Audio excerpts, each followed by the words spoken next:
Right then. Because it was too much fun. Oh, hey. Oh, hey. Hey, girl, hey. Hey, girl, Oh, hi. Tony is no longer in control, by the way. I am not. I am not. in control. So dangerous. Which is just as bad. Danger, Will Robinson. Danger, Will Robinson. Welcome to Reality Break 20, where we take a break from the real world to play some Dungeons and Dragons. Dragons.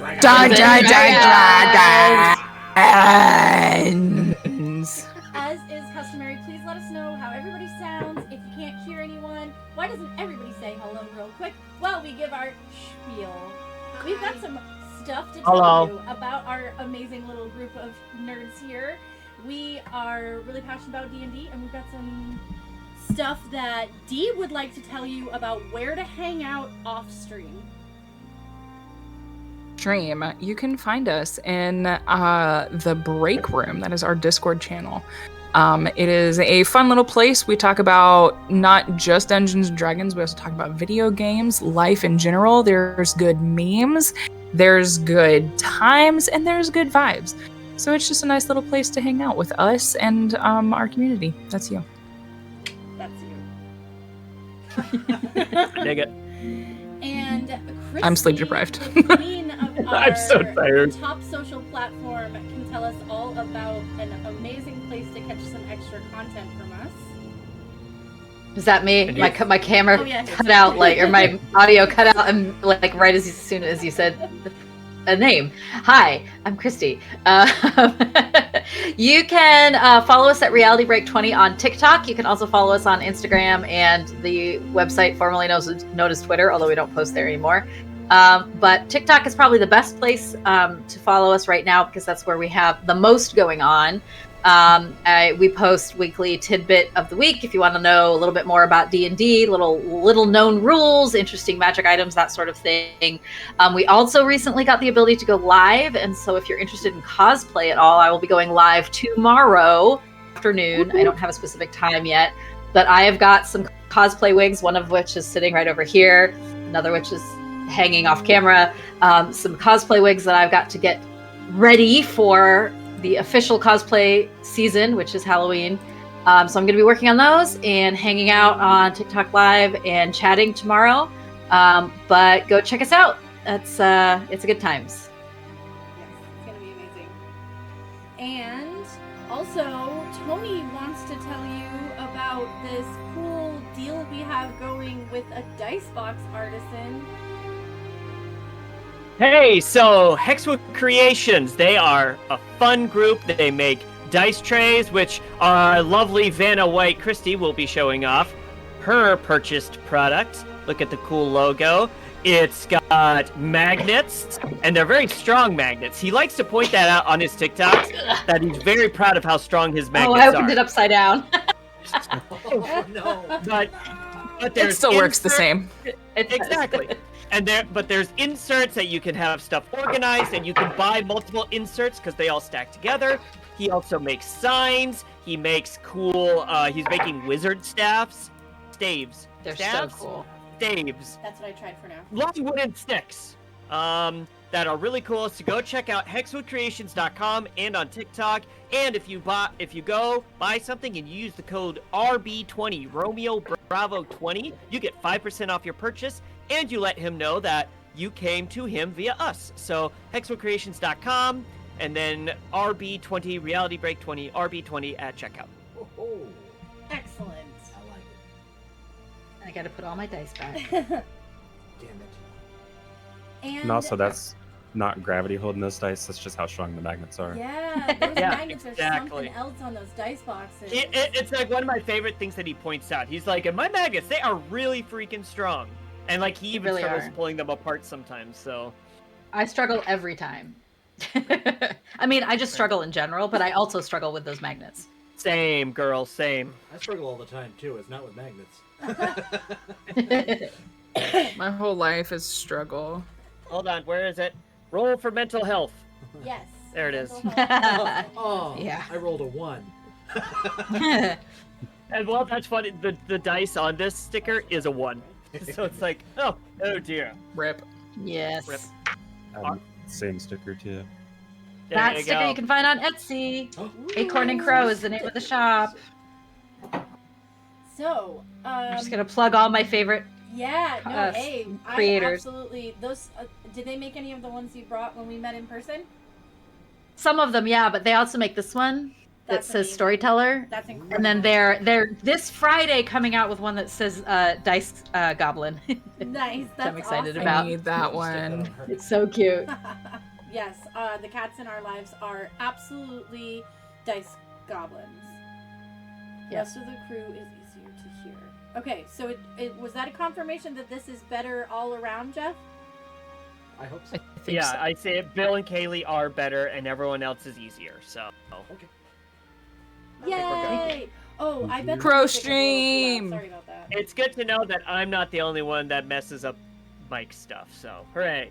Yay. We That's- all do it. That's what we have all- the beginning of the stream for. We haven't done the, It's true. you know, we haven't got it in character or anything like that. So. Yeah. Exactly. Was That's there- what the spiel is for. That's what this. That's It is. what the spiel is for. Yup. Is there anything else that I am forgetting that we've been meaning to talk about, or that? YouTube? Hey, Hey, Bill. YouTube. Yeah, YouTube. Bill, clips. Oh, Bill can tell us about clips. What are clips? Bill doesn't know what clips are, Tony. Oh wait, are Oh my those gosh. things that we use to put on TikTok and all the other nifty things that collectively capture all the things that you find fun, amazing, and incredibly entertaining? You should No. definitely do so. You should click that little thingy bobber down at the bottom of the screen. It's a little clapper, like they used to have in the movies. Click that thing, it'll bring you up to a screen where it says, would you like to clip this? And you go, yes please, because it's amazing stuff. And then you just have to select where you want it actually to go. You can adjust it as you wish. And then when you click publish, before you do so, make sure you put a title on it. It's going to make it easier for us to find out why you clipped it and what you thought was so entertaining about it. And once you do that, you are totally helping us throw out some advertisements on TikTok and on YouTube and all these other things like this. Because, you know, it's these clips that people find so entertaining and things that you truly enjoy. And they're like, wow, I want to go see that. And that's because of viewers like you. Viewers like you. The more you know. The more you know. Yes. Mm-hmm. That spiel on clips got me totally forgetting what the other thing was. YouTube. YouTube. YouTube. Oh, You. yeah. So the reruns of Star Heel are done on Twitch for now. They're gonna catch up on YouTube, and Ocerrya will be exclusively rerun on YouTube. And we also are going to explore the possibility of doing more content on different channels. So it's really exciting. We really are looking for input. If you have any requests or things that you are looking forward to seeing, and yeah, did I miss anything? Yeah, you're good. There you go. We're square. Reruns will not be on Wednesday anymore, though. They will be on Thursdays. Yep, they will be a full more than 24 hours after the stream. So check those out Thursday afternoonish, right? Mid-morning, something like that. Thursday afternoon. Yeah, we were still going to do the noon. Yep. And they will be on our YouTube channel, which is also Reality Break 20. Thankfully, we are Reality Break 20 everywhere it matters. Yup. Which is And we are not an escape room in Texas, just to make sure you know. Just double Correct. check One of that. these Yeah. days, Yes. maybe we Yeah. can play D&D there. Make sure you add the 20. That's important. Oh, yeah. Yes. Yeah. Yep. But wouldn't that be fun if we went as Reality Break 20 Yep. to the escape room, Reality Break in Texas, and played Absolutely. and did an Field escape trip. room as Reality Yeah, Break? Broke reality. yeah, let's do in the it. reality break as Okay, reality but we all have break. to wear cowboy hats. Just saying. Yeah. If we're gonna be in Texas. Let's go. But yeah, I mean, while it's going to be a little more low-key, we're definitely not, this is not the start of Chapter 2. We are going to talk about what is to come, and Chapter 2 is starting very, very soon officially. But I think that with that, we shall get into it.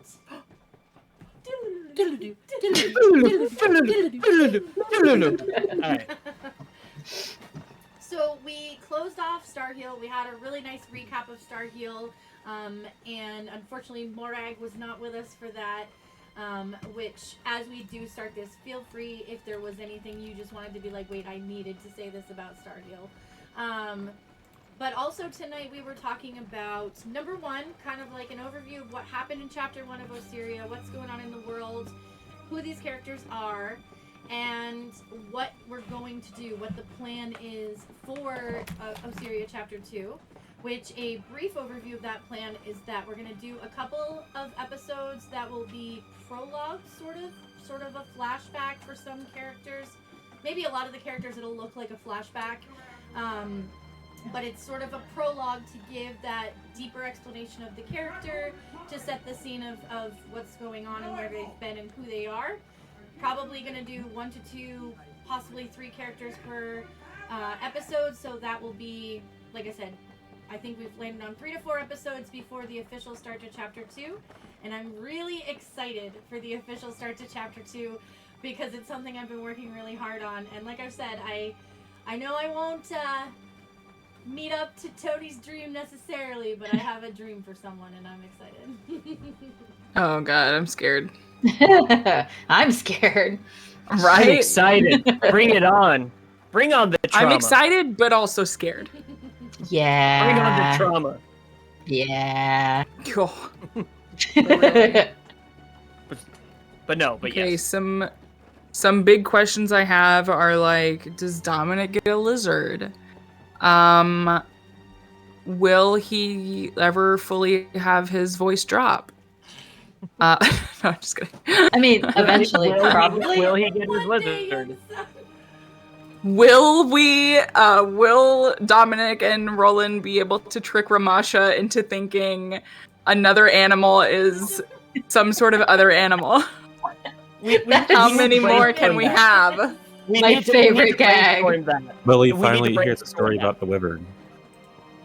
Like, You make it that in Hey, the We need to prologue. make Maybe the prologue. we need to make some sort of merch thing that's like Lisa Frank, but it's all like the random animals, but it's like written out. Like what it like land herring, and it's just a picture of a rabbit, but it's like acid Yes. trip rabbit. I would buy that and wear that every day. Oh, absolutely. why aren't we wearing our Absolutely. own merch around the place? Yeah, We need to gotta do get that. on We're working on it. We need to work on it. So, and as you Yeah, can merch is see coming. in your channel. Oh, I moved it over here. As you can see in your channel point redemptions, there is now a campaign to get Dominic a lizard. So, Hey. so if you really want Dominic to get the lizard, watch the stream, redeem the points. And make it happen. Dominic Sure. thanks For you in Dominic. advance. Team Lizard. If you're hashtag Team Lizard, throw those points. Is there a team no lizard? I mean, Is Like, this like who would Twilight? Time Team Lizard. Vampire lizards. Oh man. That would be well, terrifying. he wants a living lizard, and he's only been able to find, ground lizard at the herb apothecary so far. Oh right, yeah. That's what I was remembering because I was like, I don't Yeah. think he got one. No, he And tried to Chad catch is one. like- I remember. Yeah. Chad is like, I thought he did, and I'm like, that's We I don't- agreed I don't- he was going to have wanna talk one, about it. but it was somewhere outside of actual Ocerrya play, which is why I put this It was. campaign of this channel point campaign specifically for give Dominic a lizard.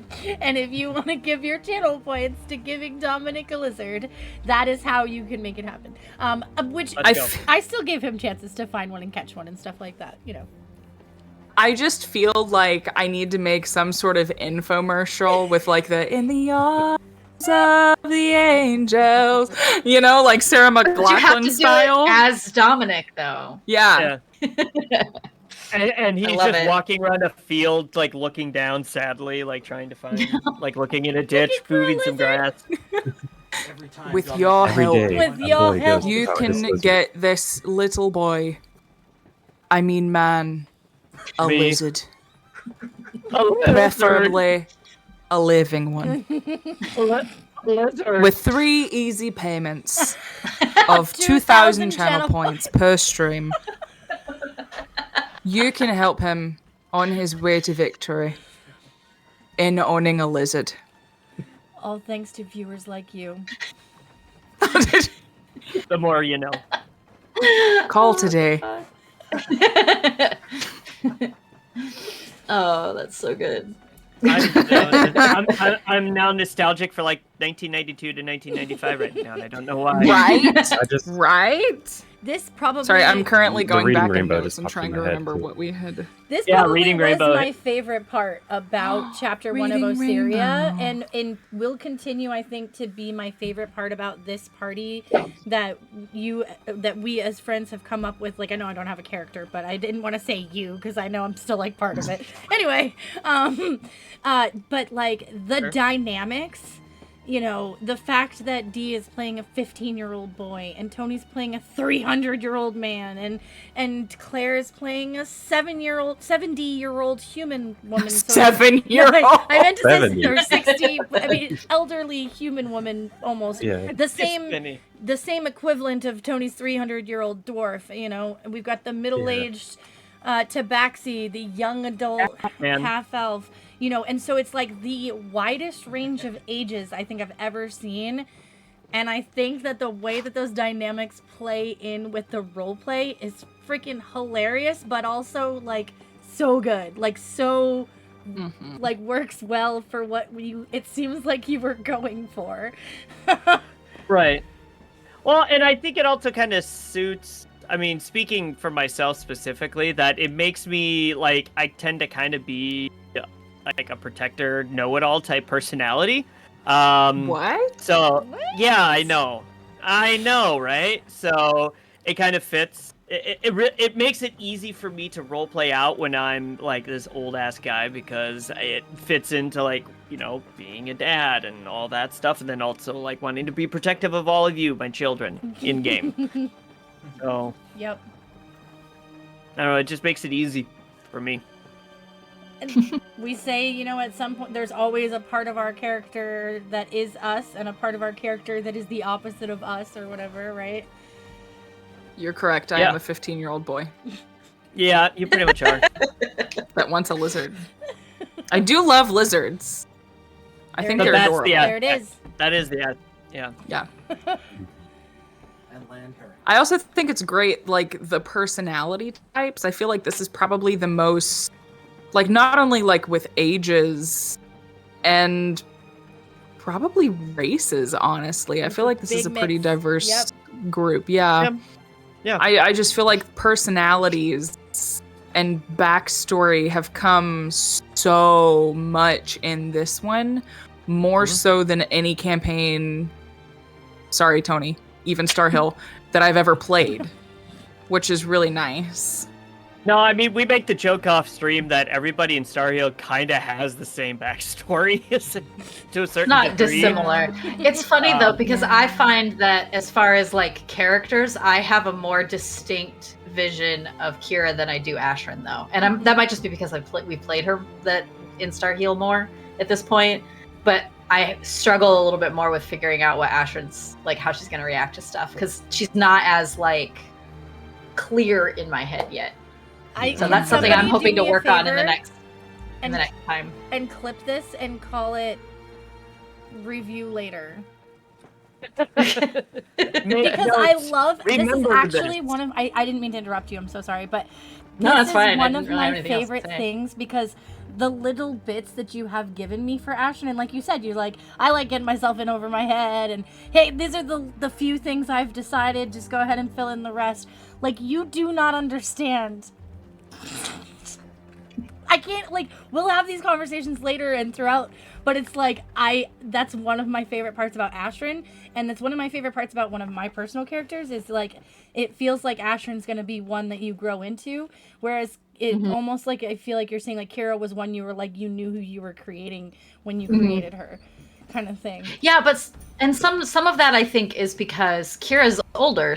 I mean, we're all about the same age in that other campaign. We're all like 40-ish, like somewhere around there. And so maybe that's part of it is like I feel like being about that age myself, like I know more who I am certainly than I did when I was 22.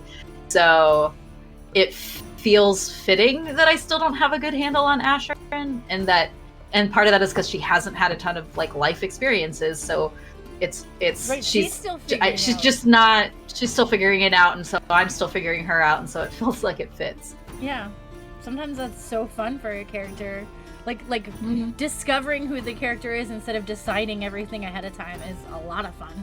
Yeah. Yeah, but I agree. As far as like it's funny to me the polar opposites of the two campaigns. That like this campaign has got such a wide range of ages and life experiences and backgrounds and stuff, and then the other campaign is like everybody's about the same age and we have sort of similar tragic backstories and mystery. Everybody's got a mystery and a secret, and you know. Yeah, I have no mystery. Roland has no mysteries or secrets. Astrid had one, and Roland she kind of has told it all already. of the mysteries and secrets. Actually, no. Yeah. And I'm really excited for when we get talking about like the prologue and all that. This is just really dumb talking about like mysteries and stuff. He does have a mystery, which is the pickup line he used to net Natasha, and it totally hit me like a ton of bricks yesterday. And I was like, "Oh, this is perfect. That's it. It's a wrap." So That's awesome. I can't wait. I can't wait to drop it. At some point. Because I'm going to. At some Old point. man's got game. I figured. He has Riz. Old man's got Riz. He's got Riz. He's got Riz. I figured Roland's got a bastard child somewhere, and it's actually like half wyvern. Ask me about my. I moved the microphone over for that. I moved the microphone over to him for that. My attorney advised me not to ask about wyverns, so.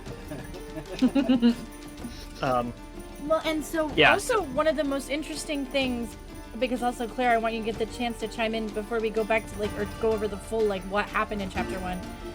It was a really interesting thing because you had that time where you weren't able to join us for almost all of chapter 1 until the very, very end. And you did some NPC work, which was really fun.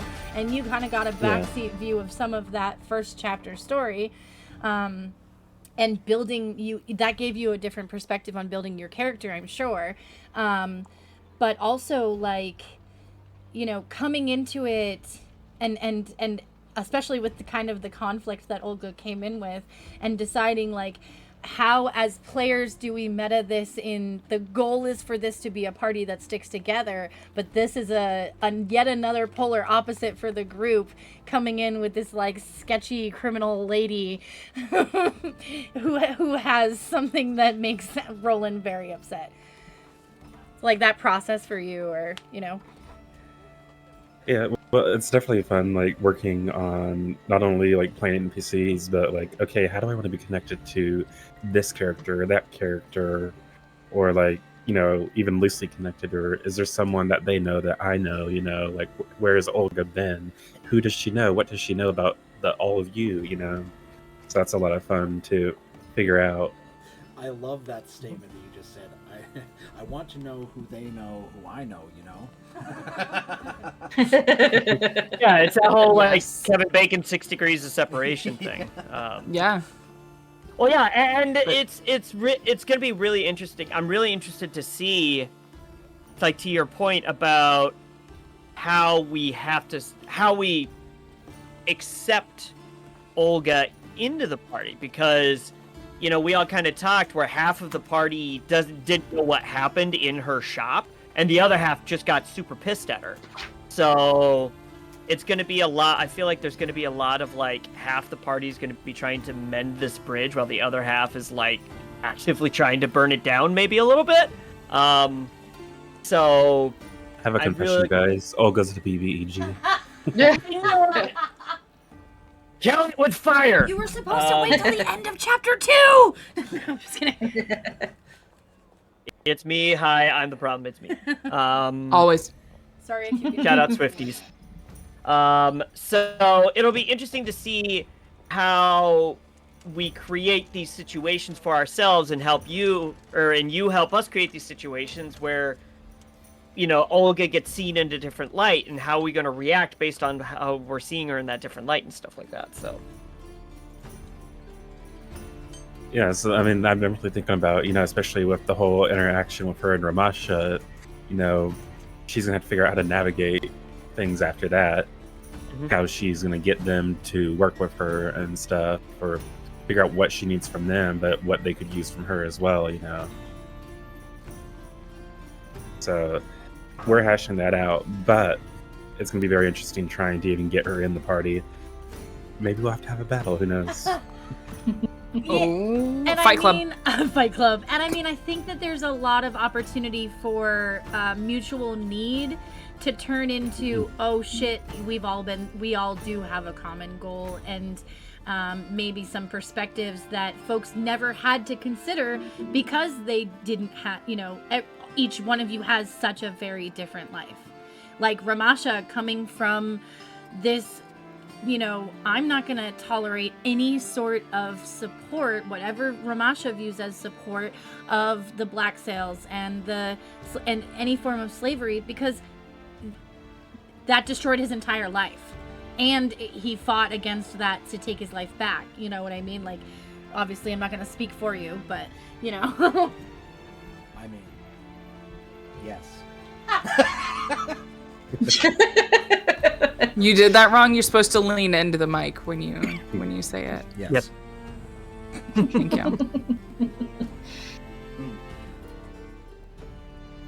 mean, yeah, there's like a whole separate dynamic that over the past few years, of course, just the different things that Ramasha has gone through, and the complete change of lifestyle, life in general. The old Ramasha was completely wiped clean from his mind, and he was thinking about what he had actually become and things like this, and just how he deals with people vast majority of the time is actually just a mask. He really just truly goes out in public, and it's just like, oh, I don't really know what I'm doing. Oh, can you help me? This kind of thing of, I'm just the new tourist in town. I don't really know. I'm just like a goofy guy, awkward, and nobody really knows what to do with. But ultimately is just always ready for action. Yeah. Well, and you not buried it, but I mean, we Ramasha and Roland always joked about the mission, but I think that having Olga thrown in front of us is really kind of the first time in a long time that Ramasha's had the mission actually put directly in front of him. Yep. So it's interesting to see how that plays out, knowing that like this thing that's been on the back burner, so you could just be, the goofy, outgoing kind of weirdo to like game FaceTime, which is what you're going to be, while we're all walking through trying to figure this out. So. Yeah, and I think that like part of that also leads into a really good quick overview of chapter 1, and just let me know if I miss anything that was important to you as a player. As we met our players and they sort of role played out to sort of show who they were and the connections, we had a prop. Ashrin was mailed a letter. Well, Dominic delivered a letter to Ashrin from Fraymore for Ben Lightdabble. A friend, a mutual I don't friend. have it on me, sorry. Yeah, that's okay. A mutual It's friend. like in my other notebook. From Fraymore, because they didn't know each other at first, but Dominic was living in Fraymore, which is where Ashrin was from. But she had been living in Hazelport for a good many years at this point. That's a different stream. And we had the discussion of, okay, sorry, Dominic, you just got here, but it sounds like this is pretty important. Can you let's go check it out. Ramasha had some dealings he was setting up with his folks from his island that he started to kind of talk about, where they were needing food and seeds to get ready for the coming planting seasons. And Roland was sort of very interested in the talk of going on a mission, getting involved in the things that he was so passionate about, and that maybe he has feelings about the fact that his, feelings of guilt or whatever it is, that the fact that his grandson went adventuring, and so he was keen to jump on, and Ramasha and Dominic were like, I guess we're doing this. Got to the town of Fraymore, which I'm sure was its own thing for Astrid, like coming back to her hometown that she left for a good reason, and to see the people that she had grown up with, and then to see that there had been this sort of con artist group, really just too big for their britches kind of a group of adventurers trying to take advantage of an opportunity that was put in front of them. And the party got to work together as a team for the first time, as you would with acquaintances, friends that you didn't necessarily think you were ever going to have to do this kind of work with before. The party had to track down some quite revolting ingredients for potion that was, alas, not quite what it was supposed to be. And then what was thought to be a crying wolf story of a chimera, even by the wolf crier, turned out to be real. And our valiant party was able to save the town of Fraymore and most of Ben's crop with how swift they responded, in which he rewarded them with gold and with some hero's work to take with them. Sindel, feeling rather ashamed of how her lie really got away from her, handed over her family's bow to Dominic, called True Shot. And as the party made their way back to Hazelport to look into some criminal contacts for Ramasha to kind of get some dirty information, that is how they ran into the Nasty Pasty, which is the bakery owned by Olga. And as they started to see what she had for sale for stolen goods, Roland had something stick out to him quite strongly, and it was the breastplate of his grandson's armor that his wife had made, which we literally, I think, cut off there. I don't even remember if y'all left her shop or not. I ran out. Right. Like, I ran out. I took the armor and ran out. That's where I stopped. Okay. Yeah, I ran. So that's where I don't left. remember you taking the armor. I remember you No, going 'cause white in the face and like yeah, leaving. because I was holding it. Okay. Yeah. I was holding it because that's how I noticed it, because the inscription, like the thing was on the inside of the breastplate, so I had to like look at it. Mm-hmm. That's gonna complicate things. But So there will be a conversation. So like I said, I was under the impression we did leave off inside Olga's shop, which is actually good, because there was not a conversation of even where the goods came from, other than the fact that the first question that got answered, or the only question that got answered, was that she is basically forced to take shipments and sell off goods for the black sales, and she just steals stuff out of their shipments blatantly, as she pleases, because she doesn't like to deal with them, but she has to for her position. I don't know if she even got into the specifics of her position or anything like that yet. But that's kind of like where we left off. And if I missed anything, please let me know. Other than Dominic was looking for links. And yes, go ahead. Yeah, I literally just was reviewing my notes as well. Yeah, so same. some of the last things that I have is that Roland asked Olga, who sold her the breastplate, which was from the Black Sales. I spelled sales wrong. I spelled sales like selling something sales, not sales like ship sales. mean, in a way, Yeah, it's both. they are. It's Yeah, it not goes either way. 100% wrong. 3 weeks ago, which was the last time they dealt with her, there was a whole bunch of rings. I have that Dominic stole a ring, a yellow I ring took with the a yellow sun. ring. Yep, with the sun on it. Stealing shit from Olga. Masha called Olga a coward. Don't tell Olga. Yeah, definitely. I get and mad. Astrid offered to. There was a bunch of green rings or emerald rings with hourglasses on them. Astrid offered to.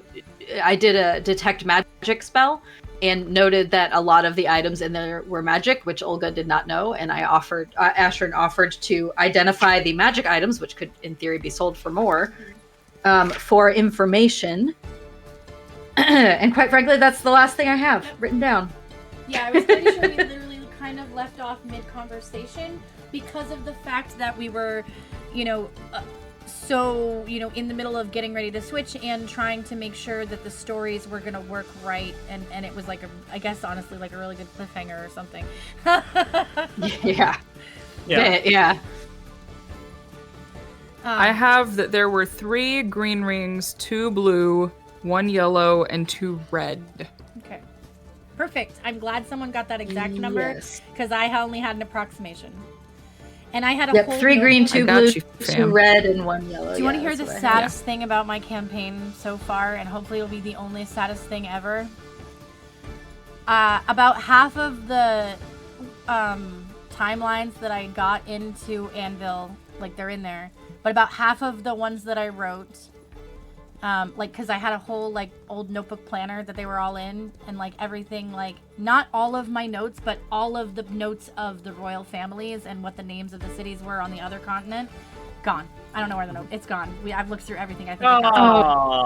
But I did get the most important ones in, and like I said, kind of my whole thing is, except for the really important things, it's all kind of southwestern second stories, it's just a name, it's just whatever. So, but I was just like, no, I already did this. That's What's the worst when you have to rewrite lore? Yeah, and it was just numbers and people, but hopefully that's the only saddest part. Unless you come up with something way better. Right, it leaves me room. It was nothing that had been acted upon. I got the important things in, so. And of course, once I rewrite it all, I'll find it. Yeah, exactly. And then you go back through and go, this was all great. This was all dope. I hate that. Yeah, so I would say one of the other things, because there's obviously a ton I'm looking forward to.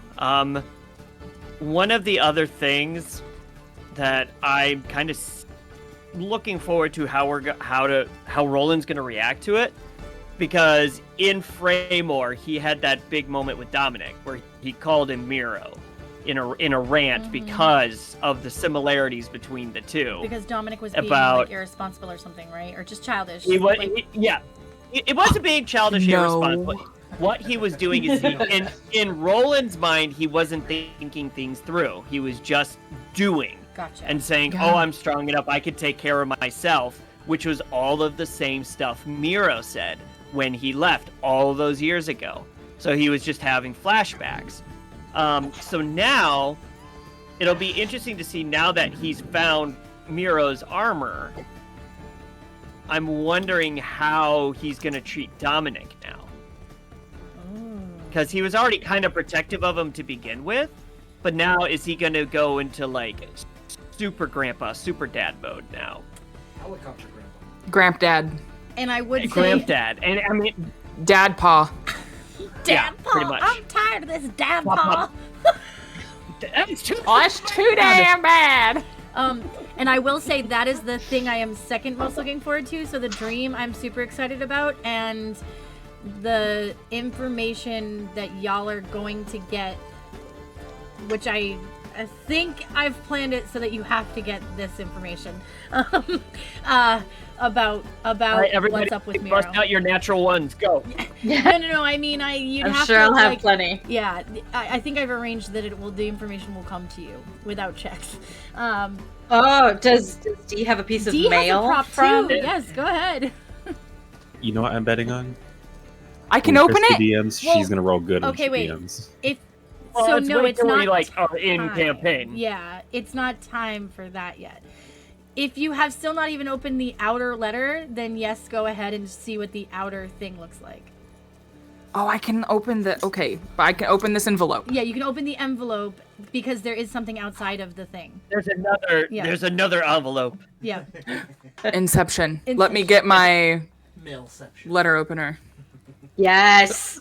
That's amazing. I love it. Perfect. Yeah. It's funny. I have one too. I love your sword thing. Nice. Oh my god. That's amazing. That's so fun. Well, this isn't actually a letter opener. It's actually a dirk. Mine's a letter opener. This was from a subscription box I just use got. mine as I a love letter it. opener I because love I'm it. extra. Mine's a pen. Pen, Bill had the pineapple, apple finger. pen. Well, we need to get Okay. I have one like one. D's a little bit, but it's Yeah. like over there Yeah. somewhere. Nice. And going along with that, not only is like, because now I'm like deep diving this a little bit more. Aw. Like he might get Roland might start being Captain's like helicopter dad for everybody now. Oh no. Because see that because you know Until Dominic's his Miro come back to life basically. Mhm. Ashrin, you're basically like a grandkid for him at this Mhm. point True. because you've raised him, and then you know he's tied to Ramasha because all of their talks about the mission and you know him wanting to help that out, even though he doesn't know everything about what happened. He just knows it's important to Ramasha, and because it's important to Ramasha, it's important to him. So, like, Am I he's allowed gonna to read this Hold on. out loud? The outside of it, Okay. Yeah. when you're Do But it. when So I was gonna let Tony finish. Yeah. Sorry. Yeah, that's it.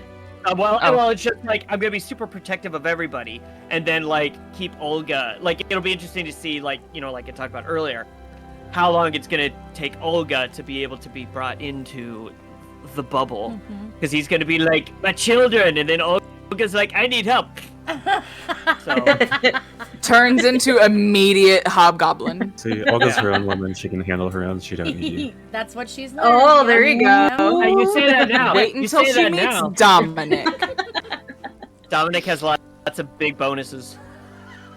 Lots of big pluses you don't know about. Wait. I gotta do it right. I gotta do like all the 15-year-old boys that I know. Yeah. Oh my god. Oh, It's so creepy. Here you go. Why is it Spot so on. creepy? Flip this for David. Spot on. you need Tell me to I'm nod wrong. Just a little bit more. A little more nodding, yeah. Yep. Why? Girl, my Riz is so strong for you. My Riz is dripping. Drip. All of a sudden, Yeah. I feel really old. That Like that really sounds old. like Hey, So- you know what? You know, Go ahead. No. This is Oh. super important. I want to save this. There's a little note on my note yes, that says someone dropped this off for you right after you left again. Tell Astron I hope she's well. Ben. No, Huh. go Ben. My favorite part though I think is the pretty wax seal.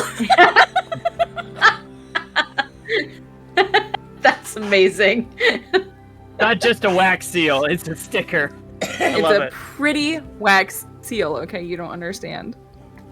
That's amazing. No, but we'll need to know what the design of the wax seal is because that's It's important. true. Well, I can't tell you actually. that. That's I can't tell you that's that. key. Yeah.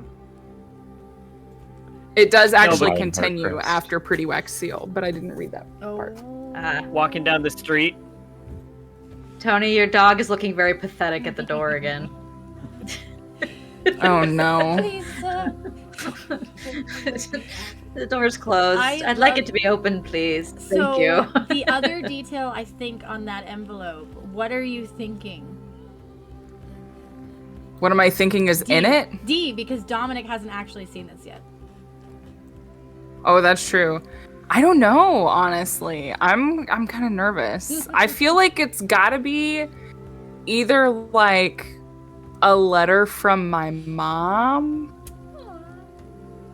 or like someone I've met along the way cuz Dominic doesn't really know many people. Right. Like his extent is pretty much just the party You at this said you point, didn't have really. Your dice out. Well, guess what? When you get it, you're gonna I get to do. make a check to see if you recognize the handwriting. Oh man. Or you can just Nat open it 20. and It's you get it. Kaylee. It's Kaylee's Totally handwriting. Kaylee's handwriting. Yeah, it's clearly Anyway. It's Canva's no, it's handwriting. Bill. It's- Surprise! It's Canva's It's God's handwriting. Bill's handwriting. handwriting. Surprise! Oh. I can't help you. So what am I doing? What Well, check? no. Well, this would still be for when he gets it, because he hasn't actually seen it. But I will let you make a check before you actually open it if you want to try to figure out whose handwriting it is on the envelope. So not today, but next. Yeah. So, like, yeah, not today. When Dominic Well, is I'm gonna handed the roll letter. anyway because I already got my. You're gonna D4 clip now. it now. All right, make that roll. The history. It was check. not good. We're gonna not count that one. Never mind. I'll roll later. What, Well, your- I your have big butt didn't help Later you? sounds good. As long as it's not a history check. Although I have a +1 now. She's Hey. only like, Book. never mind. And you I just lost my have dice. It will be Advantage on made your advantage. history Well, check. and here's the thing: do. this one will absolutely be made at advantage because you will think you recognize it. Cool. It's Yeah, from one but of his like a teachers from 15-year-old forever. boy's thoughts, or like. You're gonna be pretty damn sure you know whose it is. It's getting deep. It's from his celebrity crush, whoever that is. Yes. It's Sindel. That's it. She loves you. Aw. Oh no. Well, I have a follow up for Tony's comments about the helicopter parent thing, so we were told by Kaylee earlier today that we could level up our characters before we start Ocerrya officially. So I was looking at Warlock levels, and quite frankly, 5th level for Warlock is pretty boring. Other than you get some of your spells get a little bit, you get an extra damage dice or something like that. So I was actually considering, let's see, after their adventures, what would Ashrin be feeling? Because it's what I do. I like to level by character impulses and experiences. Same. Mhm. Same. So I was Yeah. considering taking a level in either fighter or probably fighter, because I think Ashrin might have asked Roland to teach her some moves. Ooh, and you Yeah, were let's kind of, go. you were starting to put a little distance between you and your patron. Yeah. At the like, Patron, you yeah. were starting to become a little more like, wait, like I'm not your little fucking plaything kind of thing. Like, Yep. yeah. Ooh. So it's leading more towards independence. So okay. it would Yeah. be Warlock for Fighter 1. Fighter 1. I think fighter makes the most sense, but I haven't looked at the other options because I know that you're a paladin and Fighter. what's your I'm a other fighter paladin. Ramash is Fighter a paladin, fighter, so Dominic's a ranger. Yeah. so fighter would make sense then. So I was thinking about that. Yeah, wow, that would be Okay, really well- cool too, because it would also be like maybe you kind of noticed how, in meta terms, squishy you were feeling, and you know, or vulnerable, I guess would be the correct term. You know, Yeah. watching people take the huge hits, because I don't remember if Ashton took a lot of big hits, but she definitely watched people take big hits, and being like, I know I couldn't take hits like that. I need to know how to take hits like that. Like, yeah, Yeah. that's really Well, cool. we did get the bracers of defense from Greg, I think. I don't remember who gave them, but so Ashrin does have those, Nice. which helps with her AC a lot. And her strength is 0, but her dexterity is +3. So I'm hoping that I have to look at Ooh, fighter yeah, and the like how multi-class. that's gonna work out. Yeah, there might be a minimum strength score, but it might be Constitution or Strength. We'll see. Yeah. I have to look. I literally just had that thought as Tony was talking because I was thinking about multi-classing her anyway eventually because a solo warlock is kind of boring. Eldritch Blast. Or a straight. Yes, I know. I mean, you can Not the really make your patron you Eldritch chose. Blast really cool, but Not you can. roleplay I mean, wise. there's cool things you can Yeah, do but as the you level up mechanics with your wise, Eldritch yeah. Blast, but like I still feel like it would be pretty boring.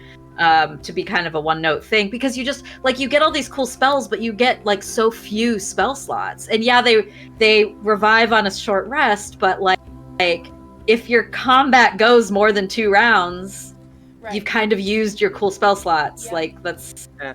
so it's kind of boring in that regard to play from that angle. So Yeah. I was like, what could I they do to make this more interesting that would still work? And I think one of the fighter classes, and fighter makes the most sense and it's to me. So I just got to look at which bring one that depth makes to sense. your character from someone she spent almost 6 years with, like before even this Mhm. first adventure that made her go, whoa, wait a minute, like I need to do something Yeah. about this. That's really cool. I really like that. And you know what? This is also, I mean, Tony's multi-classing. This is my first foray into dealing with multi-classing. So it's So along those lines, He's along like, this, so I love the fact that I love you brought that up. Yeah, because along those along those same lines, I was like, what would Roland be feeling right now, which would impact how he would behave going forward? So I'm leaning into he's just going to be overprotective helicopter parent, but a little bit of me was like, what happened if he got angrier? What happened if he got shorter fused? And what take a happened level in if he barbarian. took a level in barbarian? So then I would be a fighter paladin barbarian, and then I could and because of level 1 I can rage. So Damn. I thought about doing that, and then not only taking that level in barbarian for being able to rage, but also treating like he's angrier, he's shorter fused, he's got a shorter temper, bigger outbursts, stuff like that. And as soon as I said that to Kaylee's like, 3 multi-class? Okay, LOL. Which I'm like, yeah, okay, in retrospect, that's a little overkill, but... I do like the it was an idea that popped in my head. I love the deep roleplay connection, the deep character connection to these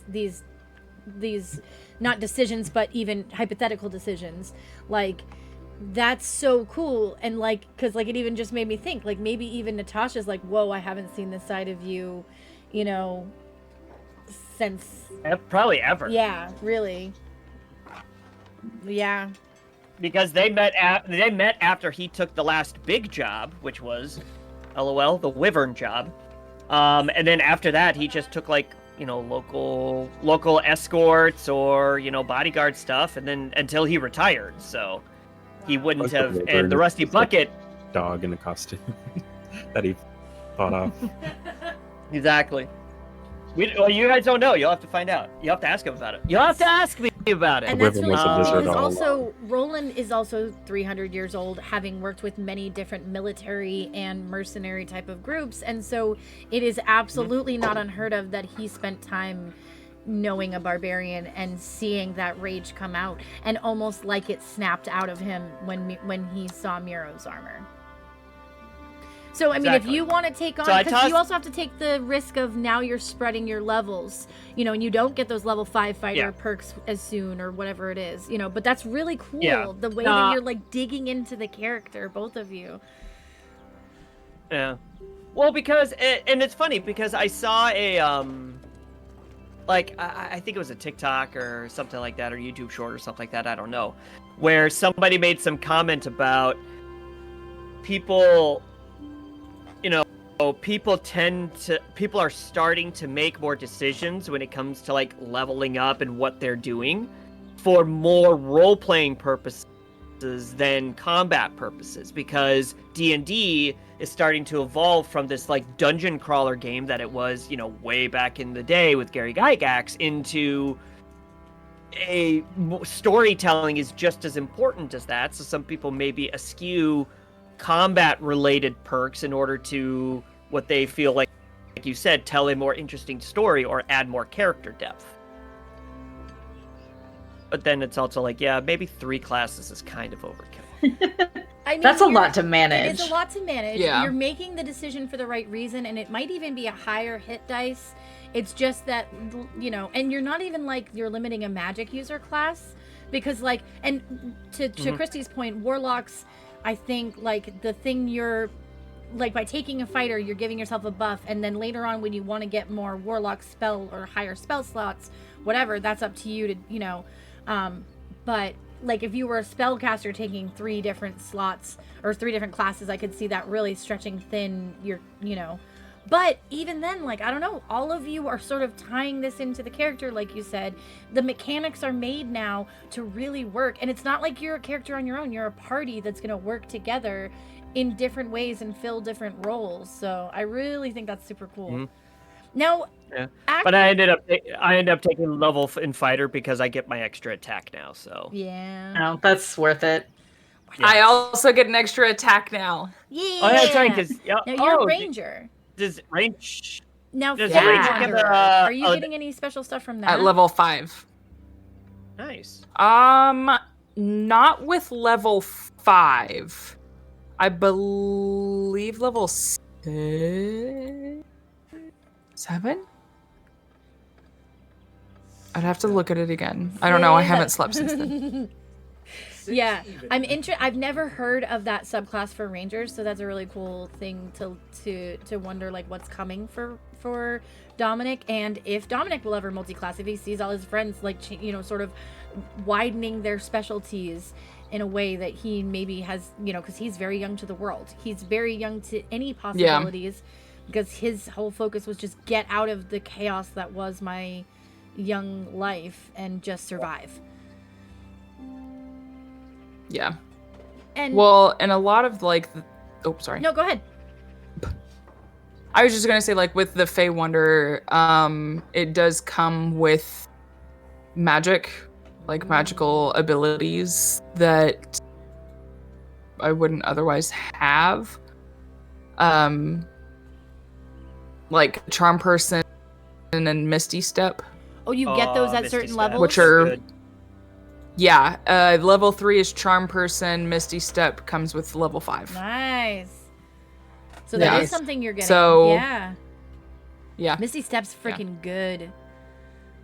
I'm excited. I've never actually had that spell before, so And I would It's- think Misty that, Step is it's gonna be fun. different. and I would think Yeah. that Yeah, for meta I- wise, if you know a spell, you would recognize a spell too. Yeah. Sorry, so go if ahead, you Christy. fail on the rolls, it missed a step.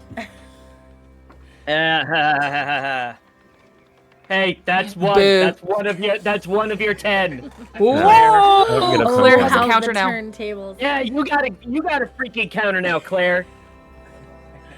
For too long, I've been oppressed by your pun counter. But hey, now you the don't- tables have been turned. You don't have a pun counter because you're not DM anymore. So you got all the puns. Go. in. So Let's go. Christy Oh was my god. Christy was gonna Okay. say something. So no, go ahead. I was just. Oh, gonna I have go no on idea. about Oh, puns. sorry. I tried to save it. Nope, it's gone. God. Well, So I kind of want to drop. I want to drop Roland's pickup line for Natasha, like now. do it. But I do. Do Okay. it. All right. So. You did. All right. Fine. Hold on. This is our first character role-playing moment, folks. You ready? So kiddo, did I ever tell you about the line that I used to wow my wonderful, beautiful, strong-willed, strong-hearted woman of a wife? Oh, I saw her. She was at the blacksmith. She was working hard, and I saw that she was working on a rare piece of metal. She was like, I don't remember what she was making at that point, but it was a really rare piece of metal. So I walked up to her and I said, "Hi, my name is Roland Longbeard. Roland Longbeard. Me thrilled to meet you."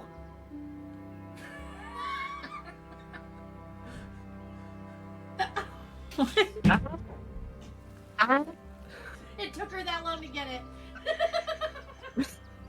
It took her as long as it just took me. I didn't actually. Your Miss audio Roll- was in and out me for me for thrilled- that, so I kind of. Me thrilled to meet you. Me thrilled. Oh, thrilled. me through. Me Oh, thrilled to meet you. okay. Oh, She did get it faster than the rest of the party. apparently. Yeah, she did. I got it. I got it right off the bat. I thought it was decent. I mean, Thank you. First, I was Thank you. Oh my God. and I was That's thinking, funny. Oh, so you already took your level of barbarian? Me thrilled to meet you. Me thrilled to meet you. Words hard. But that came to me yesterday, and I was like, oh my god, absolutely, Roland would drop a line like that.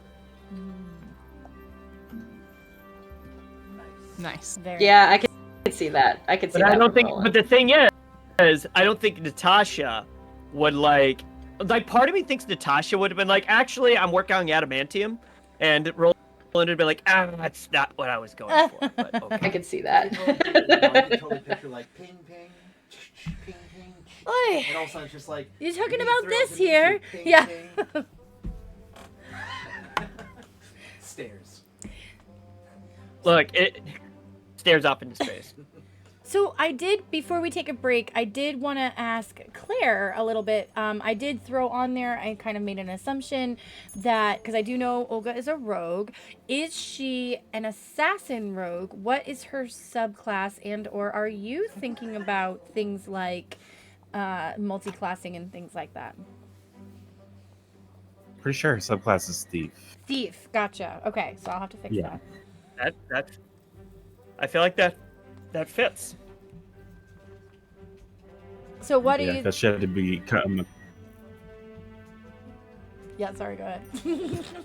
No, yeah. Go So like ahead, she had to Claire. become accustomed to stealing shit. You know, at first it was just stealing food, stealing a roll of, bread or a chunk of cheese or something, from the market stalls as she was walking through the streets and stuff, And then she just kind of got good at it, and here we are today, where she's running her own fence. But that's the part I'm excited for, the prologues and stuff to get into, just more of Olga's backstory, so at least all of you as outside of your characters can kind of understand, and the viewers can understand where she's coming from. Whereas right now she just may seem like this, testable thief type that's shifty, that you can't trust. But maybe there's more to that, that you'll get to discover. So I'm very much looking forward to that. Yeah. Yes, and the Nasty And it's gonna be Pasty hard. and Olga are up on the world anvil. Woot woot.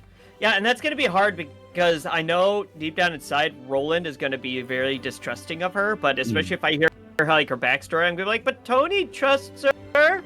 Well, Tony thinks she's cool, but Roland can't yet. Not yet, and anyway. it'll come out. And I love that the fact that as role players, y'all are really great at that dynamic of separating what you know as a player and what the goal is as the team, and then what your character would do with that nudge type of thing. Yeah. Yeah. So I have some good news. I have combined our two old clip reels, and our old clip reel and our new clip reel. So see your favorites in the clip reel as we take a short break to get a drink, get a snack, go potty, and enjoy the beautiful clips that are Reality Break, which you can add to, the viewers like you. And we'll probably be pretty quick once we come back from break, wrap this up, and get ready to tell you about what the prologues are that are coming, and get on done with this and get into the real game. So let's go take a break, and we'll see you in a few minutes. That's good. Because I was worried because your friends seemed to get mad at you. Friend is a loose term. See, I say friend because while I don't really have any friends like you all, I have things that don't kill me, and I count that as a good thing. That is fine. Usually. Yes. I lived a life a long time ago, so I understand. Right. You do also call everyone Would you your friend. consider us friends? I do. I would like to say that we are friends. Are we friends? Well, we haven't killed you yet. Well, then in my Cockney rhyming speak, so I have something. I'm gonna butcher it, so I apologize ahead of time. Yes, So I'm going to respond. I'm gonna respond. We're having a butchers for some real bucks that have been half-inching some bees and honey. These tea leaves have been showing their boats around the frogs and scoppering off. There's been some real bonny over it. We're helping out the ducks and geese to stay out of a flowery dell, and you'd be a real treacle tot if you could pass along any brass tacks. Alright. Goes to kiss her and closes the door in his face. You got a tongue in the door. Why would you do that? Why do you go in tongue first?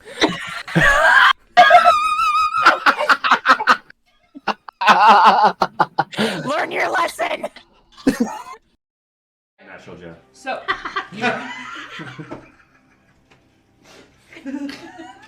He is indeed a natural Natural He Jeff. is a natural Jeff. We rolled a natural Jeff. he is not a box Jeff. He's natural Jeff. Yeah. So organic, not from a box. Yeah. Grass-fed. Maybe he's born with it. Maybe it's natural Jeff. There you go. Looks at you, Morag. It wasn't about taking away your choices. It was about putting magic in the right hands. Nice. I like it. Nice. Hat off.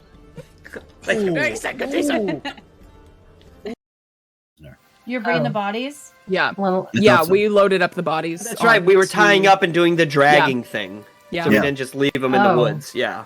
You're dragging bodies down the road on your car? We're not dragging them down the road. They're on like we made a little thing. Okay. Yeah. Okay. Yeah, a sled. Like a sled. We're not barbarian. We're not just gonna leave them in the woods. Come on. I'm not Jeffrey, that's the dogs. That's the dog. Well, Did you hear it in your mind? Did you hear that in my He mind? can talk. Oh, and you must be the Jeffrey. There it is. The Jeffrey. Now I want to hear that in Dominic's voice. Yeah. I will gladly give you a hug if you please sneeze into this jar. Thank you. And he looks at you longingly. And hold on. I gotta check something. Gotta check something. Hold. Was that good for longing? Longing. Yes, this is how the actual people you're training. Now I need to There's basically 50 elven children going all over the place. So, but with axes, because it's axe training day. That's it. Cause we feel alright, let me build up your might as I sing my song. Care to sing along? I'll be doing this till you knock 'em down, or the songs run out, Yay! Yeah! I'm so inspired right now. Yeah. So you gave me the necklace, and I love it. Thank you. Do you still have the other half? Of course. And he kind of Good to like, see it. yep, he, kind of ruffles his he's shirt and wearing pulls it out. Yep. Okay.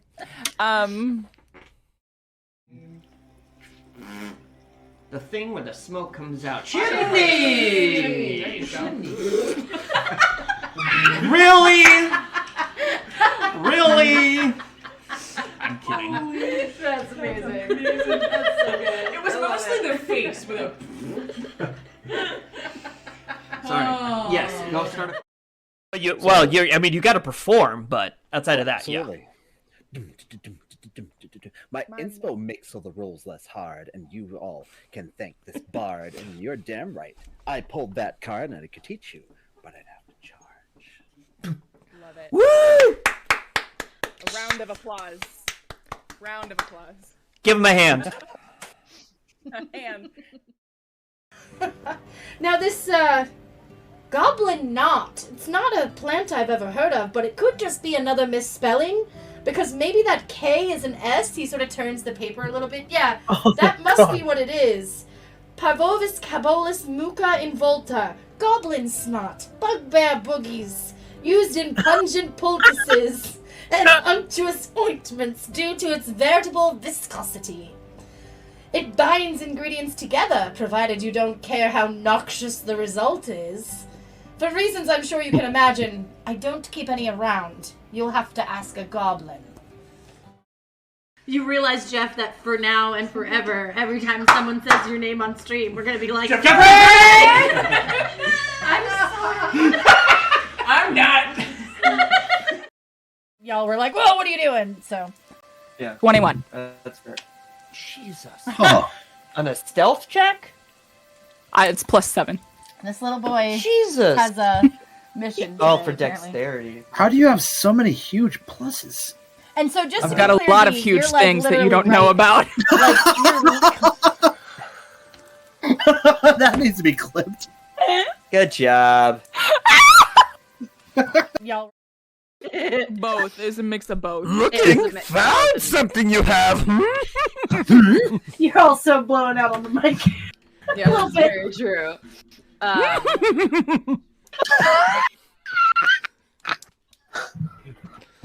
Be here all night. Oh. And by all night, I mean God. for another hour. Looks like that. I can't see that. Right there. Oh, okay. I would like you to. There's a picture in the Discord. Yeah. Fine. We don't have to do it then. She's a very plain widow.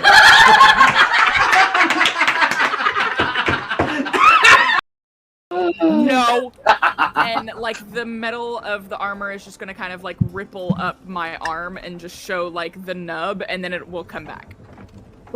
Yeah, what if Xing did it? Like very Terminator style. Look at my nub. Dun dun dun dun dun. That needs to be clipped. Ask me about my nub. Ask me about my nub. Yes, exactly. Take my strong hand. There's like a vein popping out in your forehead, turning red. This is my happy vein. Happy vein. I got closer than last time. She looks at you and she goes, impressive. So happy. That's the exact same thing he said to you in the dream. Go on. That's it. Fuck.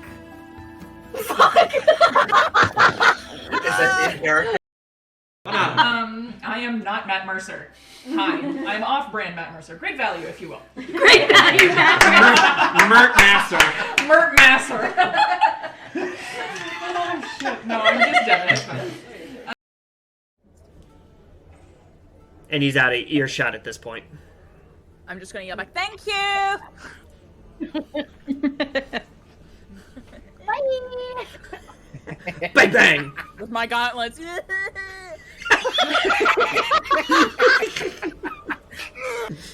I'm not petty at all. Nope. not at all. Bye. Oh my God. 3 halflings in a trench coat. Yeah. Yes. There it is. Oh my God. We are doing Okay. that at some point because there are 3 of us. Yep. Yes. Yes. There you Needs go. to be done. And I have All a right. trench coat. Alright. But I'm We like clips. Clips. Clips. Clips are very important. You should definitely make clips of today. If you don't, I will find you, and I will TPKO you. Yeah, the music sounds great, but I can't hear you at all.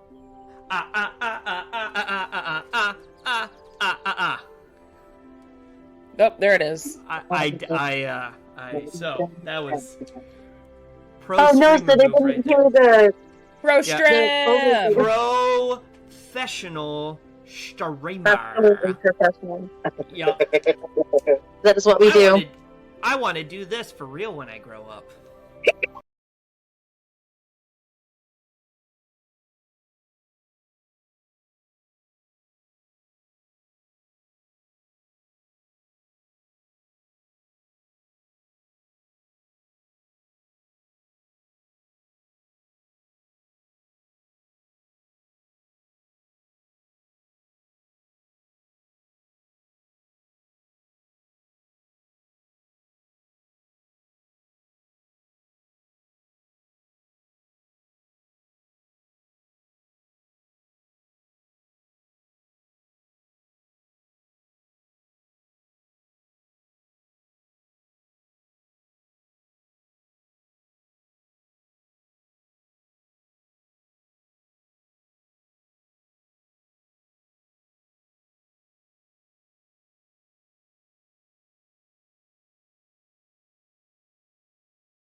Yes.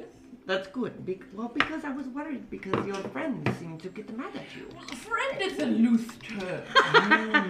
See, I say friend because while I don't really have any friends like you all, I have things that don't kill me, and I count that as a good thing. That is bad. Usually. Yes. I lived a life a long time ago, so I understand. Right. You do also call everyone Would you your friend. consider us friends? I do. I would like to say that we are friends. Are we friends? Well, we haven't killed you yet. Well, then in my Cockney rhyming speak. So I have something. I'm gonna butcher it, so I apologize ahead of time. Yes, So I'm going to yes. respond. I'm gonna respond.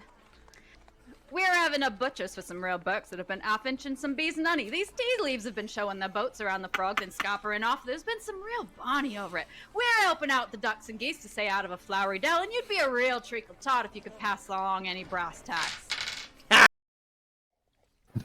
Alright. Goes to kiss her and closes the door in his face. You got a tug in the door. Why would you do that? Why do you go in tongue first?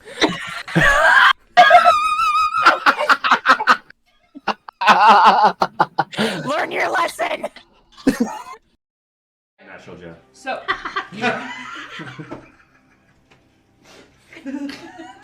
He is indeed a natural. Natural He Jeff. is a natural Jeff. We rolled a natural Jeff. he is not a box Jeff. He's natural Jeff. Yeah. So organic, not from a box. Yeah. Grass fed. Maybe he's born with it. Maybe it's natural Jeff. There you go. Looks at you, Morag.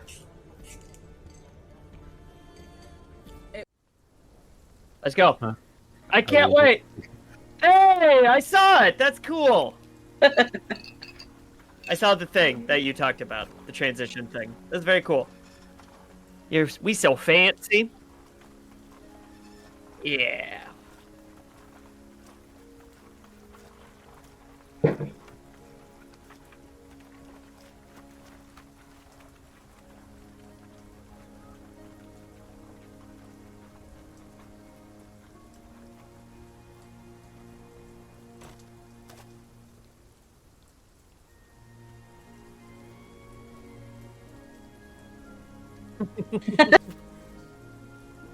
Accurate. I did not hear That's any pretty of that. good. Yeah.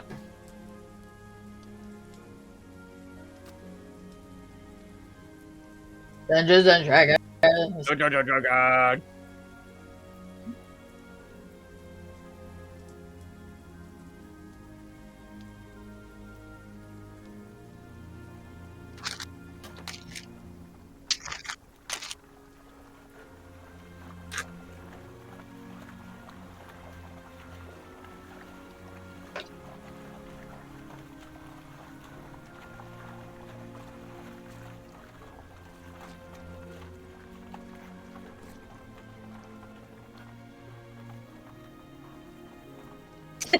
Let's go. I'm stoked. Very cool.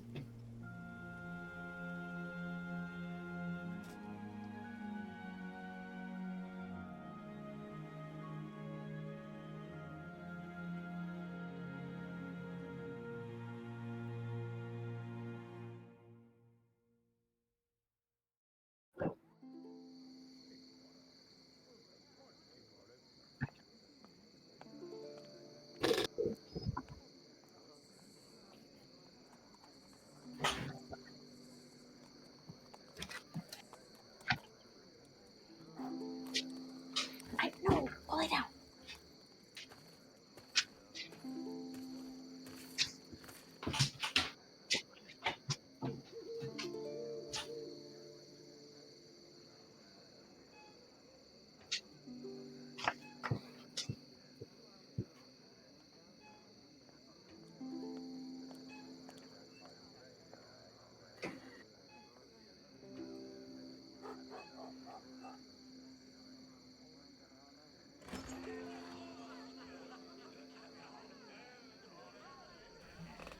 Well, not like shit. But No, they couldn't hear us.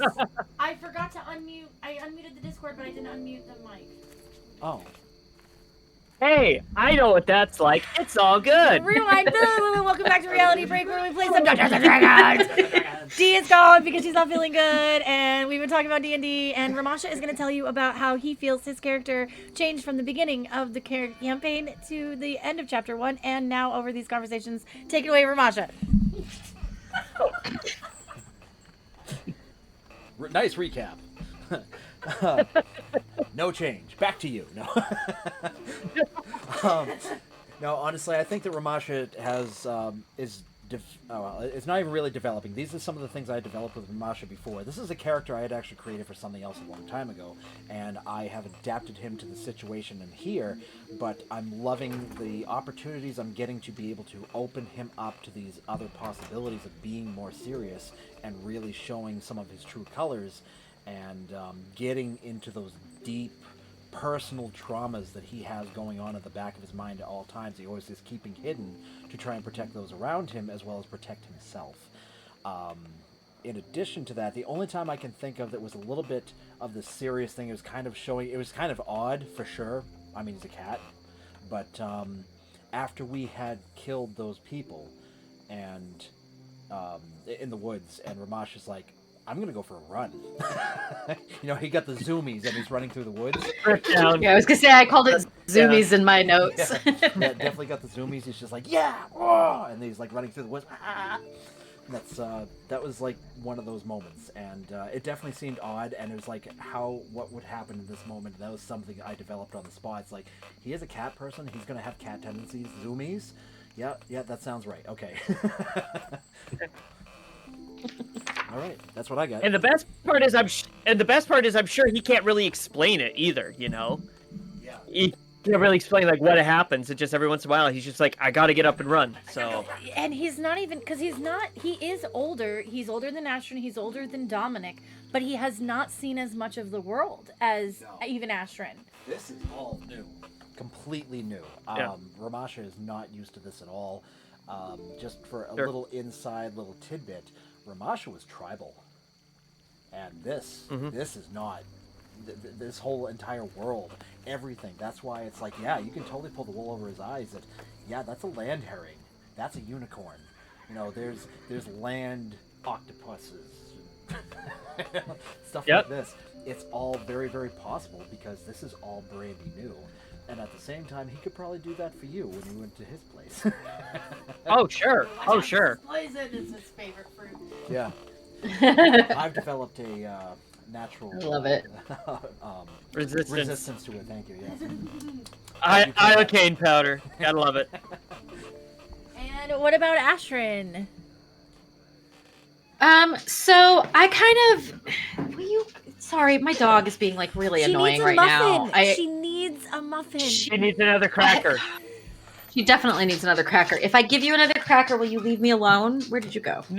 No, Mom. Okay, over here. Over here. Come over here. Oh. Good instruction. See, but then she'll just associate annoying you with getting food. There you go. She's so cute. It's so funny. You just see the cracker disappear. The void. Yes, you just see the void that is my dog. It's like having a black cat, except much larger. Yeah. Because you can't see her, she is a German Shepherd from a rescue. Anyway. Christy, you're a robot. It's a great video. And you're frozen. Oh, Hello? Hello? I'm gonna wave and talk until I'm back. There we Okay, cool. I switched my Wi-Fi around because the other, I was having issues, so I'm like, maybe if I do it this way, it'll be better. I don't know. You guys are better for me since I did that. So hey, all right, cool. If it doesn't work, I'll try something else. For Ashrin, I think the biggest part of Chapter 1 that was impactful for her was going back to her hometown, and because she hadn't been back since her mother had died. And so to go back there with that, her perspective of being a little bit more of an adult. She was 16 when she left, and she's 22 now, and has had experiences, not a lot of experiences. So that when you said that Ramasha's seen less of the world than Ashrin. Ashrin's literally only seen Hazelport and Fraymore, and that's it. But So, she's seen a lot of people. yeah, she's met a lot of people because of being in Hazelport and what she does, but I think that she's not really experienced potentially a huge variety of different types of people. But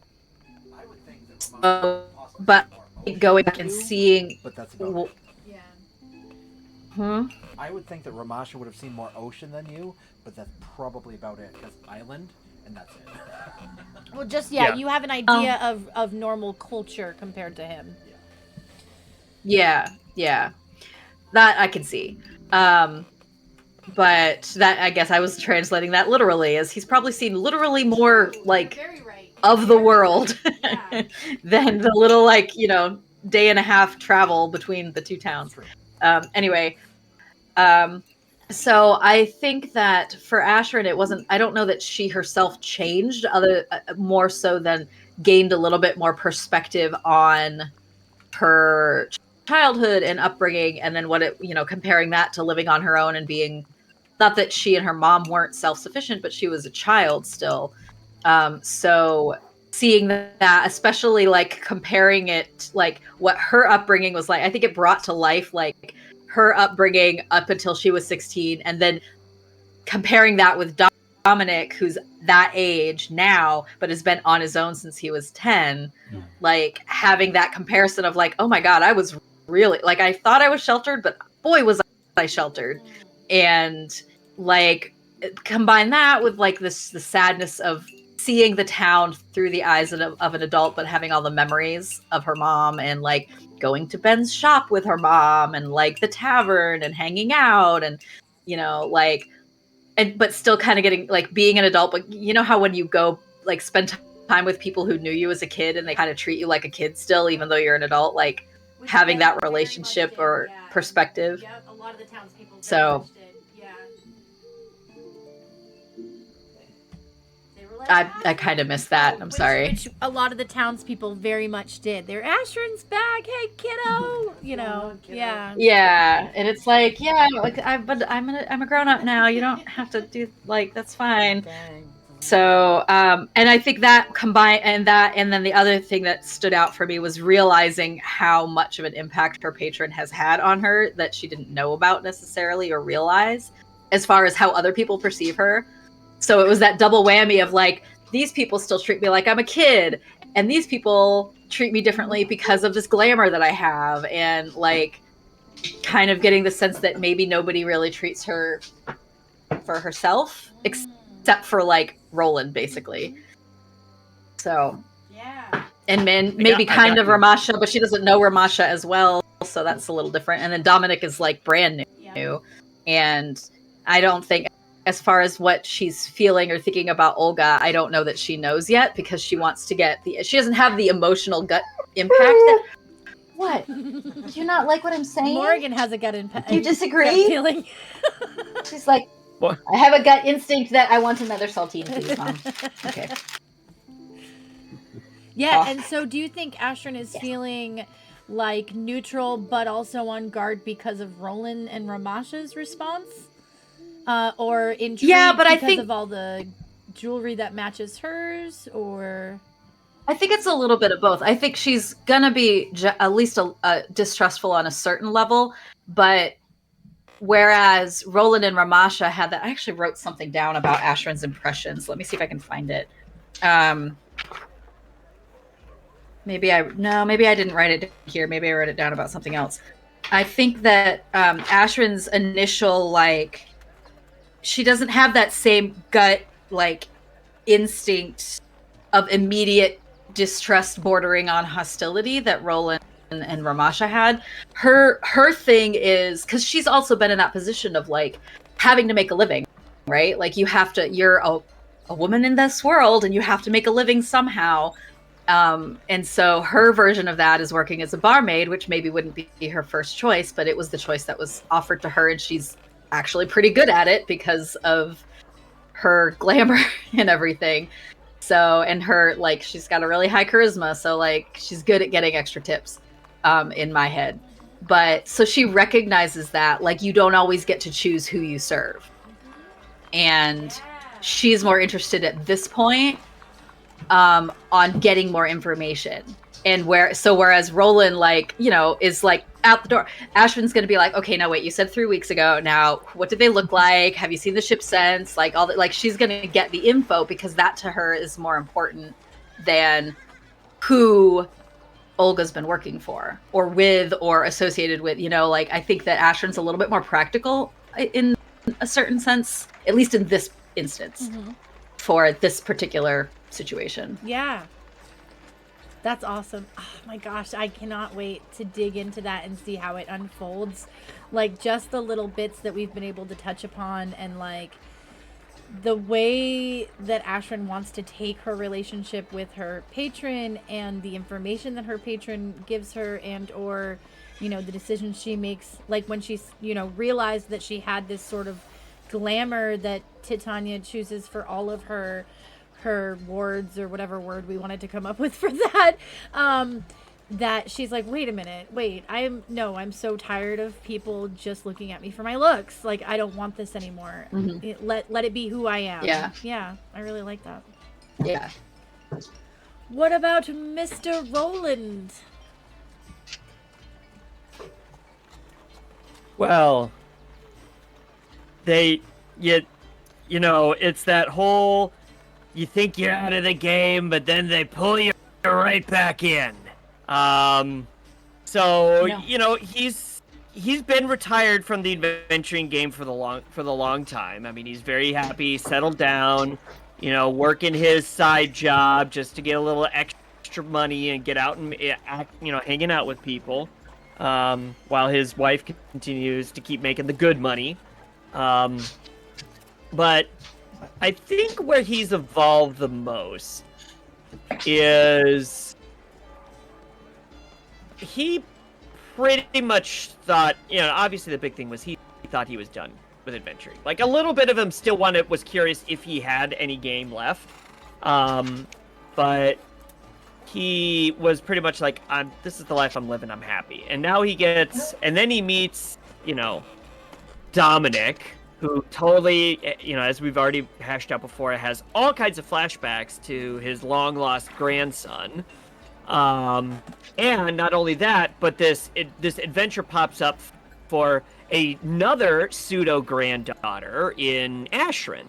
And so it's like, okay, well, now I got one kiddo that I need to help out, and I've got this other kiddo that looks like they're in trouble and they need guidance. They don't know what they're doing.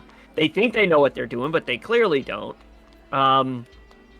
And so he just gets back into it because of people he cares about and people that remind him of people he cares about. So what I'm looking forward to the most of Chapter 2 for him is, like I said, it's gonna get ramped up 10 times worse, because now it's like, before Miro was just missing. We knew he'd gone. We knew the last letter we got is that he'd found some group that was going to help make him a lot of money. And now it looks like, I think I said this before, like, Roland has a theory and Tony has a theory. Roland's theory is something bad happened to him. Tony's theory is that he joined up with the Black Sails. So both of those will be bad. Both of them will be bad, whichever one he finds out happened. I mean, he also could have joined up with the Lamplighters. You never know. What I said was those are the two theories that Roland's going with, and it's partially those are the theories that I'm going with, and those are the theories Roland's is specifically tied to the fact of being the patriarch of of his big extended family. So he's like, I gotta protect everyone. My grandkid is out there, probably hurt, maybe dead, but definitely in trouble. I gotta go help him. And so your theory is that he could have gone the other way and flipped. Tony's theory? Oh yeah, I totally think because he was strong. Because he reminded me a lot of myself. Miro reminded me. I know, right? There you go. So Miro. Mira's the leader of the Black. Write this down. So Miro reminded me of myself of Roland when I was younger, and Roland had enough sense to avoid going down the wrong path. Like, he had plenty of adventures where he was like, this group I'm with, I will do this job, and then I'm dipping. He doesn't know if Miro has that in him. Yeah. He does. What he's just worried because partially because yeah. But what he knows is, and this will be a little bit in Miro's or Roland's preview or prologue. He grew up hearing Roland's adventures, but Roland didn't tell them about the jobs that didn't go well or the shady people he hung out with. He told them the big fun, axe-bearing adventures and the ones where they saved the kids from slavers, or he traveled to another continent to help some clerics set up a chapel. He didn't hear the seedy stories. So Tony, this is all Tony. Tony thinks that he got caught up in the job, got good pay, and joined up, but does not realize how bad the group he's in is. That's Tony's theory. Flynn. He's turning into Flynn. Is it? Wow. See, I think that is yet another wonderful difference in each one of us as players, as DMs, as people, and how we consider things. That's really cool and something that is a very deep concept. What an interesting theory, Tony! I will say I'm not going to change what I already decided, but I absolutely am. I'm blown away by that. That's really cool to me. The idea of that. It's a good thing you like that, dude, because that's exactly what's happening. Exactly. Just so happens. Boom to be. shakalaka. No, I can't wait to see his face when he finds out what is happening. Yeah. Oh man! So, that's like so I can't wait for you all to be like, wait. Yeah, and that, but here's the thing: it's a double-faceted thing, because it's not only is Roland going, I need to go find out what happened to Miro. He's like, I need to go find out what happened with Miro. Also, I need to make sure that I help Dominic figure out what's going on with his dad. I need to make sure I help Ashrin figure out what's going on with her extended family with this weird amulet locket thing that she has that I just found out has this ring. Yeah. Was it a ring? It's a ring. Yep. Yeah. That you showed us. I knew there it was was supposed to be watches at Olga's place. And okay. I think Ramasha has one that's similar. I mean, it's a ring with an hourglass on it. Yep. Will you go lay down? No, I'm done with you. Go lay down. But he's now like, I gotta figure out this thing for my family. I also have to go help Dominic. I have to go help Ashrin. I gotta go help Ramasha with the mission because we're dealing with people that he is very familiar with and knows are dangerous. So he's now going to be overdrive protective mode now. And is that going to run him down? Is that going to wear him thin too much? I don't know. Roland doesn't even have to help Ramasha with the mission. Roland just became part of the mission. Yeah. Yeah, pretty much. Exactly, yeah. Yeah, honestly, with that entire situation, especially with everything that's going on with you, Ramash is in his own world right now. He's still I couldn't believe her. I couldn't believe she'd do this. And totally really upset with Olga. Is not even really thinking about the fact, knows that you're upset, knows that you left, but is very upset in this moment about this individual that would not even think twice about just helping them instead of doing something about it, just that whole situation. But I've already thought about the fact that when he comes to, he's literally gonna be like, I've got to help Roland. This is coinciding with what I'm doing, but I'm gonna put at Roland's disposal everything I have to offer. Yeah, and that's interesting too, because it's I kind of intentionally, because everybody knows about Miro because I told the story, but I didn't give any clues Roland didn't give any clues to anybody about the breastplate. So all the characters know is I looked at a piece of breastplate, said, "Where did you get it?" Got the answer, and then dipped. So nobody really knows why I did that. So it'll be I'll be looking forward to see what the follow-up is and how people, go from there with that. We're gonna have to ask about that because as it is right now, the only thing we know is that you know who made it, which we're Exactly. I'm assuming that we're all assuming that was your wife. Yeah, well, I don't know what anybody's assuming at this point. Because, like I said, I saw it, I didn't tell anybody about it, I just said, "Where'd you get it?" And I'm out. To your point, they do know that your wife is a blacksmith, you have special armor. Yeah, so there's a little bit of, like, oh shit, is this... We've also seen her wares and what they look like. And that, that's right. You knew it was something she made. That's what you would know, is that it was something she made. But that's about it, otherwise. Yeah. Now, Claire, I think that this question is a special one for you because sort of you did start to come up with, I think, the idea for Olga before we started Ocerrya, but then you had run into those things where you needed to take a break. And so between what you came up with for Olga originally, even before maybe she was Olga, how she evolved over watching chapter 1, playing the low elves, and then being like, this is definitely like who I'm gonna be. How was that for you?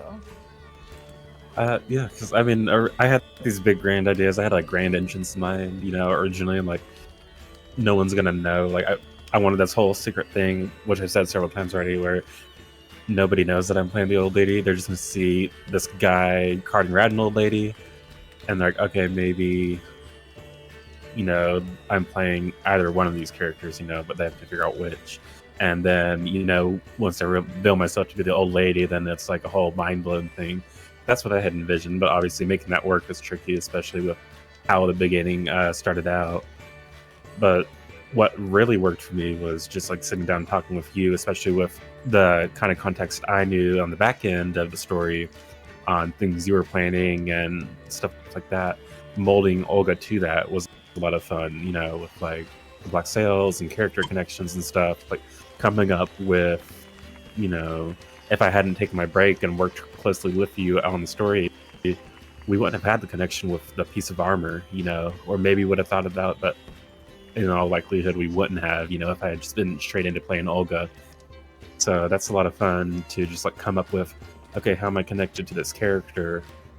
And kind of a, wouldn't say insignificant, but not like super major way, like directly connected, like some of the other, like Astra and Roland are directly connected, they know each other, but nobody knows Olga. But there's little pieces of everybody that she either knows about or doesn't know about, but it's a lot of fun to hash that out. Yeah, that I think was my favorite part of watching Olga come to be, is like, and especially I think that you're one of our newer players, and so the way that you were able to be like, okay, I want to be this mysterious old lady who, the party has to make me want to work with them, which was in itself a really cool idea. And then you were able to be like, okay, I see how I want to play this as a player that will still make sense to make the character that I want to create. Which, like you said, the connections to the Black Sails and things like that. The Black Sails is something that came from Bill's story. And like, the things that I put out to the world originally was just the fight between monarchies and democracies. And honestly, like I've said before, this entire world was based off of BBEG, and I've never operated that way. And it's not that the BBEG rules the world, it's just that's what sparked my ideas for this world. And so when you gave me this idea that you wanted, and as these things had evolved with the players, the things that they might need to experience and stuff like that. I think that's kind of what created that perfect spot for Olga of, oh, this is exactly what you were looking for. That's still going to be like, how are we actually going to work together and trust each other? But it still works as players, like there's that little push of needing to work together. So I thought that was like really, really cool. Also, I can't help but get excited about this art talk in the chat. So, Nerdy Drunken Monkey Goblin, please join our Discord. Also, great username. Absolutely. That is really good. Username. I'm very impressed by that. Yeah. Now, Tony, do you remember what Olga said to you as the answer of where it came from? Just that it came from some shipments that she has to deal with the Black Sails? How much did Roland listen to of that?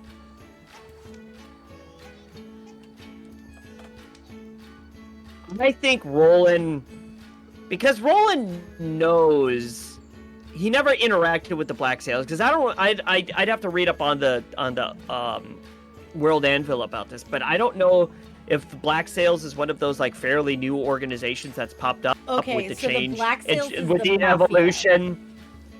Yeah. Okay, have they been around? Yeah, I was gonna say. So is this a new group that's come around because of the upheaval in changes in the political structure over the decades, or is this something that's like as old as time kind of thing? Not necessarily as old as time, but definitely was thriving when you were an adventurer and before you were an adventurer, because they've always been a key player to the monarchies, because the monarchies always need slaves, or the rich people always need slaves, you know. Sure. Probably older than the Sure. democracies. Okay, so then Not all of them, Roland but older may than not. a lot of the democracies, I guess. Yeah. Right. Yeah. So Roland would know of them, but he would have been wise enough to stay away, especially based on the first job he ever took. He'd be like, okay, they are bad news. Right, I gotta he stay knows away they from don't them. But fuck he around. probably knows the name. Yeah. And he also knows they deal with shady shit. Yep. So, but I think he probably would have tuned out pretty much everything she said after he heard her say the Black Sails. Like, he would have probably just blanked on all of it Because after he's that. assuming she's with them. I think Or it's just a because he just is combination. like, fuck, there's nothing I can do because it's the fucking Black Sails. I don't think there's nothing I can do, but it's just, oh gods, he's in over his head. Okay. Like, I know them, and so he's like, it's almost like he may be doing like flipping the Rolodex of like, what do I remember about them? Yeah. What do I know? What was my history with them outside of just trying to avoid them whenever I could? What did I hear about them? Do I maybe remember an old name? So that's probably flipping through some of his head because he's a big history buff and he tries very hard to remember something about everywhere he goes because he's been almost everywhere. So it's a combination of my grandson's in trouble and then also like, and I don't think it'll be until after he talks to Ramasha and Ramasha fills him in on like or if maybe Olga even tells Astrid him and Olga says, Dominic, because and then to be like, this is her relationship or her transactional dealings with the Black Sails. Will he go, okay, how is she connected now? But I think right now he's just more in panic for Miro. Yeah. Oh, because like you anything said, else. as a player, you were just like, fuck, he's in with the Black Sails. So, and that's interesting because Ramasha's instinct is she's working with the Black. She's accepting work from the Black Sails. Probably his grandson. Well, I don't even know anything about the grandson. Yeah. But just she's helping them get slaves at this point. Like And- she's accepting it. She's and a even part- with that, yeah. I totally pictured as soon as like Roland was walking away in that entire scenario, if this was a movie, it would just be in Roland's perspective right then. Everyone would have been completely drowned out because of like I'm assuming Roland's got a little bit of a heart condition considering how old he is. Not that he's got like major heart problems, but a little bit, and just the anxiety that Listen here, kiddo. that just shot through Roland's body is you're getting that ringing in your ears, and that's all you can hear, and you're only in your own thoughts, and everyone else is drowned like out. you're like, Yeah, if it's a movie scene, it's absolutely just like he hears black sails, and then it's that like close-up shot, and all you're hearing is his heartbeat. Like Yep. that's probably, if it was a movie, that's probably what would have happened in that. I can exactly like what do I feel do? and picture What do I that do? effect. Yeah. Yep. Yeah. Yep. Whereas, and it will come out why Ramasha feels this way.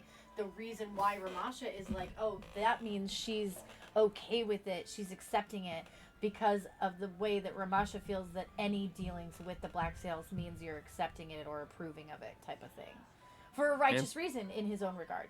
You know. Yeah. That's really cool. I'm Oh also my gonna be gosh. curious. I'm also gonna be curious, Claire, how you think Olga, because I think we talked about it a little bit when we did the wrap up for Ocerrya. But I'd be curious to see if that's really changed at all about how this interaction when we first came into your shop went from like you thinking we were just going to be regular standard customers to now you seeing people having emotional impact to your wares and questioning like how your livelihood about this, like how you think that's going to impact Olga. Well, so this is actually what I was getting into a little bit. Olga's never had these questions presented to her. She's always ran with a very shady, like, other than when she was with her mom, all she's known is the Lamplighters, and eventually, having to work in some capacity with /for the Black Sails, and so all she's known is shadiness. She's never been really asked these moral questions of herself. She's always just been kind of, well, this is my situation. This is how I survive. I'm just accepting the situation. She's never been questioned on where her morals stand and where she stands with, like she has her own opinions about the Black Sails and what they're doing, but she's never had anyone question her, on is what she's doing right. Can she find some other way? Can she just directly not deal with them? She's never had these questions presented to her before. So in her head, she's seeing her choices are affecting other people in some capacity now. Kind of for like the first time almost. Yeah. Like noticeably affecting other people, because obviously stealing something from somebody affects them in some way. But if it's just, if she's stealing from somebody rich, they can just buy that thing back, Right, yeah.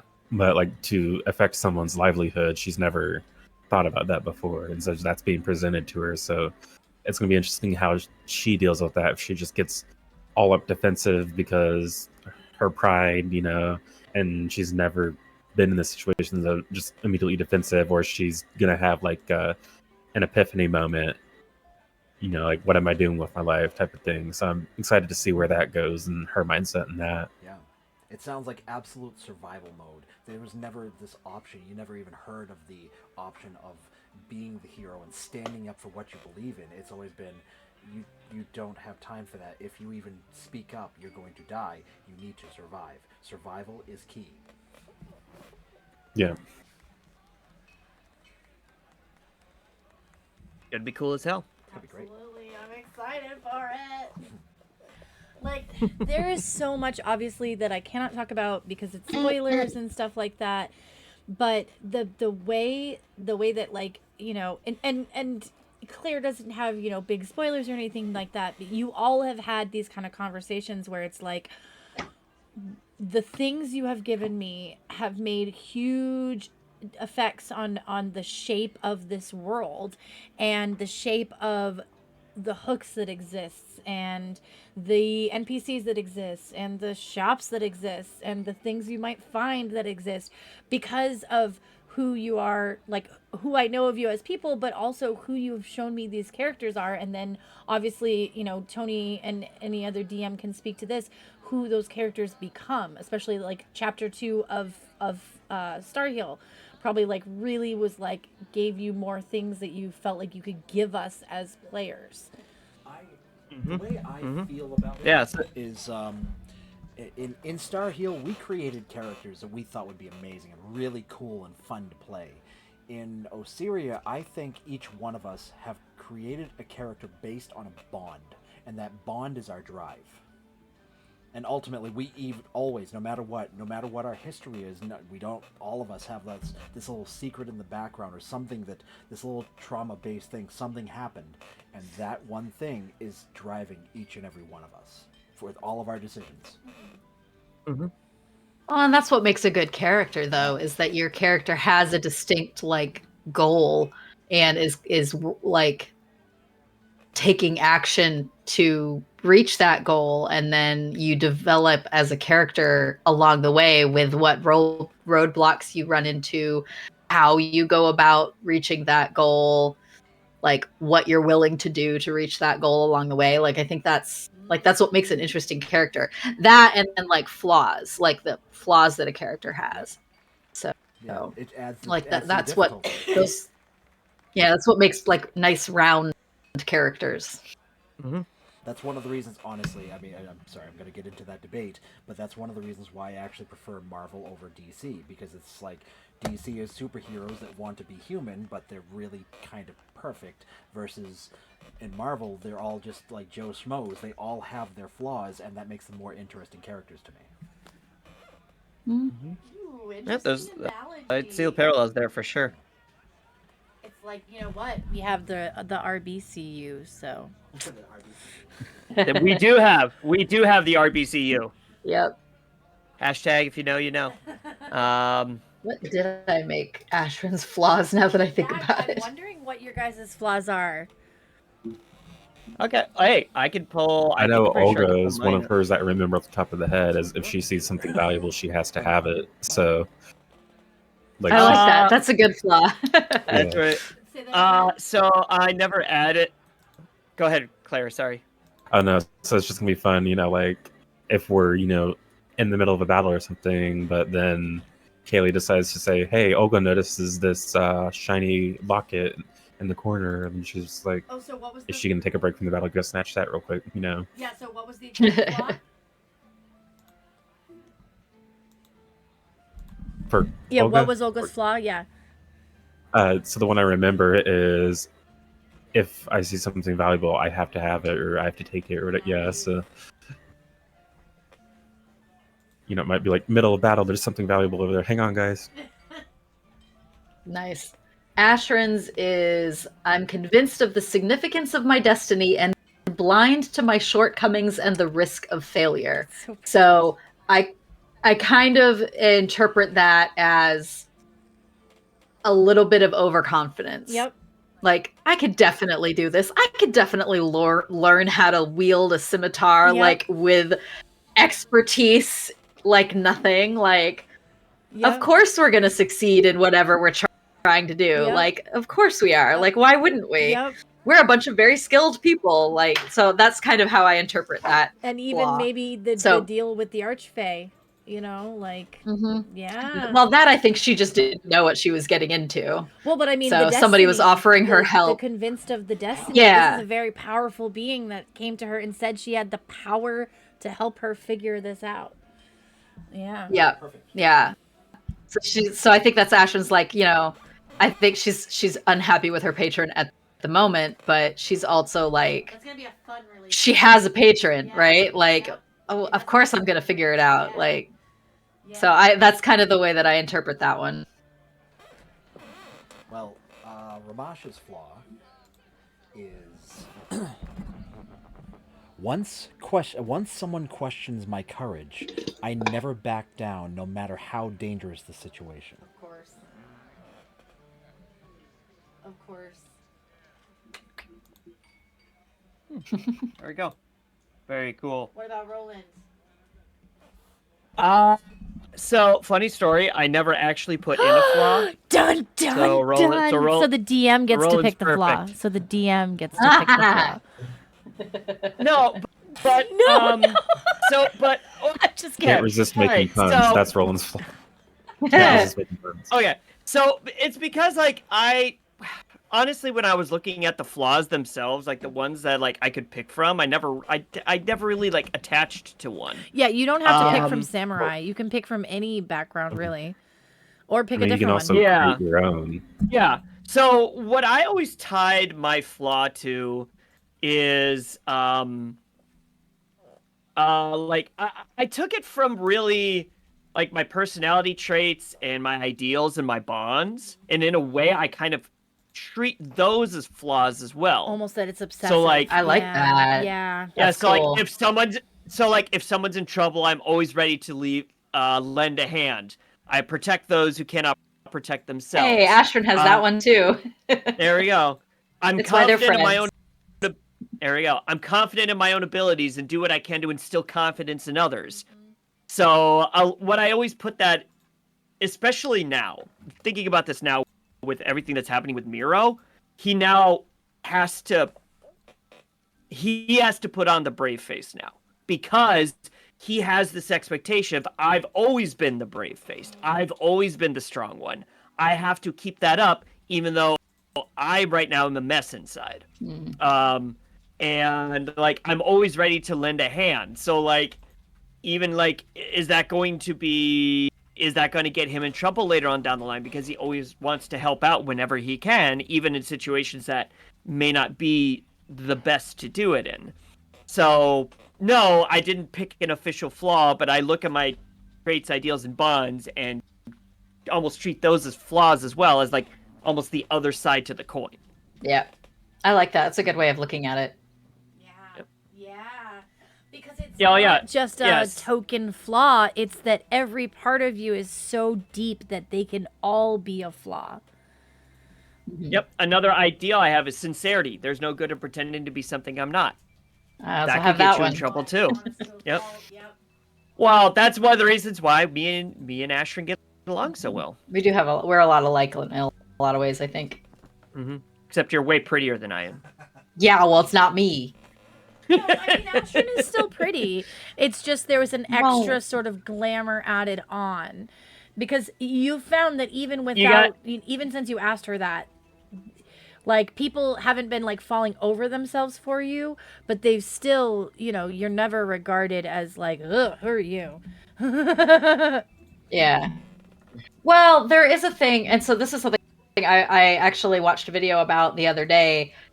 There's a thing in psychology called it's called officially the halo effect. It's also called like the beauty privilege.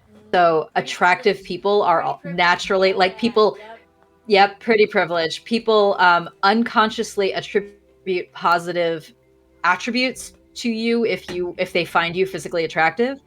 And that's why everybody's been so nice to me. Jeez, Louise. You know, God, I didn't want to say anything because you're my brother, and that's weird.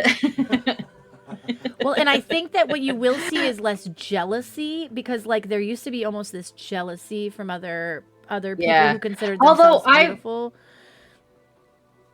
Yeah, I want to make a note that because I don't remember if we've talked about it, Kaylee, but I was just looking back through my notes, and I did have written down that the patron did not remove the glamour. Specifically did not remove the glamour or even step it down because she wanted better stuff. She's like, bring me something nicer and maybe I will. And so now Ashton is like, right, because I remember from her point of view that being like, why would you want to be less pretty? Great, gotcha. Yeah, yeah. And so basically I kind of got the impression that it was like, you don't want to be less pretty. I guess if you find something good enough, maybe I will. Okay. Yeah. I mean, give that to you if you want. But I had it specifically starred that Ashton asked and she said no. Okay. So. I mean, it's a warlock patron. Of course she's gonna do that. I mean, the patron that she picked, I mean... Well, again, Ashton didn't know what she was getting into. And here's the thing. All right, she doesn't Ashton know. didn't know what she was getting into, and this patron always knows what she's getting into. Yeah. Which is amazing. Yeah. So which is one of the most fucking exciting things about this whole fucking campaign. Sorry, I'm so sorry to be like, oh. But that does lead me into like kind of what we were hinting at, that like starting next week we're going to be going into the prologues and like what those may look like for some people and stuff like that. In my head, now I've obviously not talked to either one of you about this, but in my head, I think would be fun is to hear the story of how you two met. I think that would be a fun story to tell. We talked a little bit about as that. a brief prologue thing. We did talk a little bit about that. I think for me, getting into that headspace of Ashrin in that moment is going to be very difficult. Mm-hmm. So I don't Because know I think that I'm that comfortable moment at is still the stage evolving. of the game. Yep, I think that moment is kind of retroactively still evolving. Yeah, so I don't feel comfortable at this point actually role playing that. However, what we're probably going to be doing is a lot of interactions with The Ashrin and beginning her relationship, the beginning parts of the relationship, Yeah. but not necessarily how they met and how the pact was formed. Because I think that'll Yeah. be beautiful, given what the things that Ashrin is going to learn over time. I think that flashback is going to come in the form of a flashback, maybe, because, but I think that it's going to be more fully formed when it does.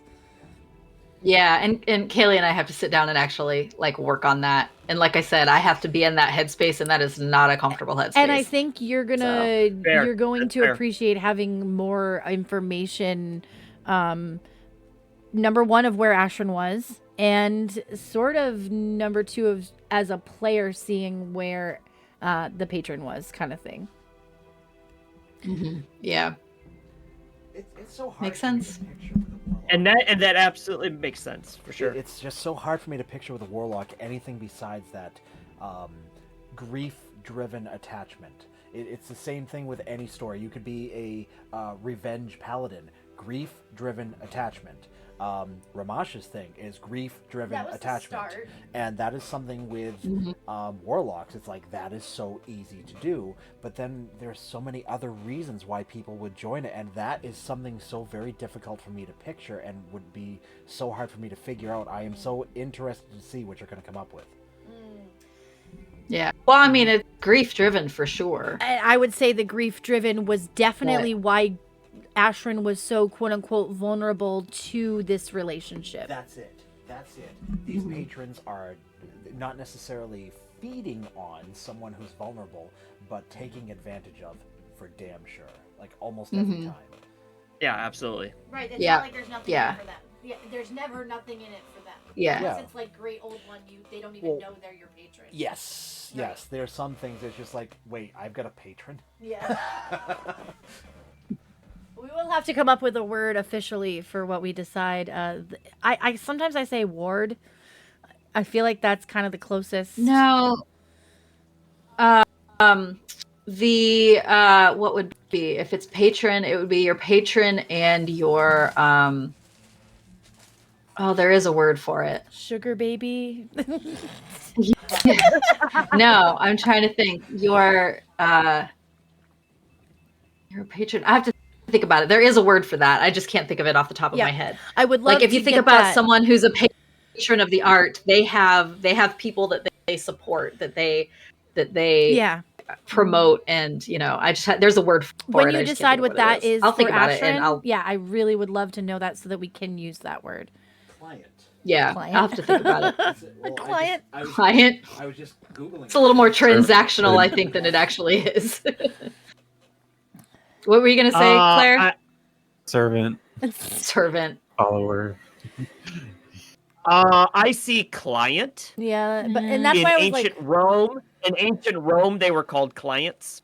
Yeah, and that's why ward was a little bit more like it's not necessarily under the wing, but they're still like See, secondary. a ward to me is like someone. I think of a ward as a child.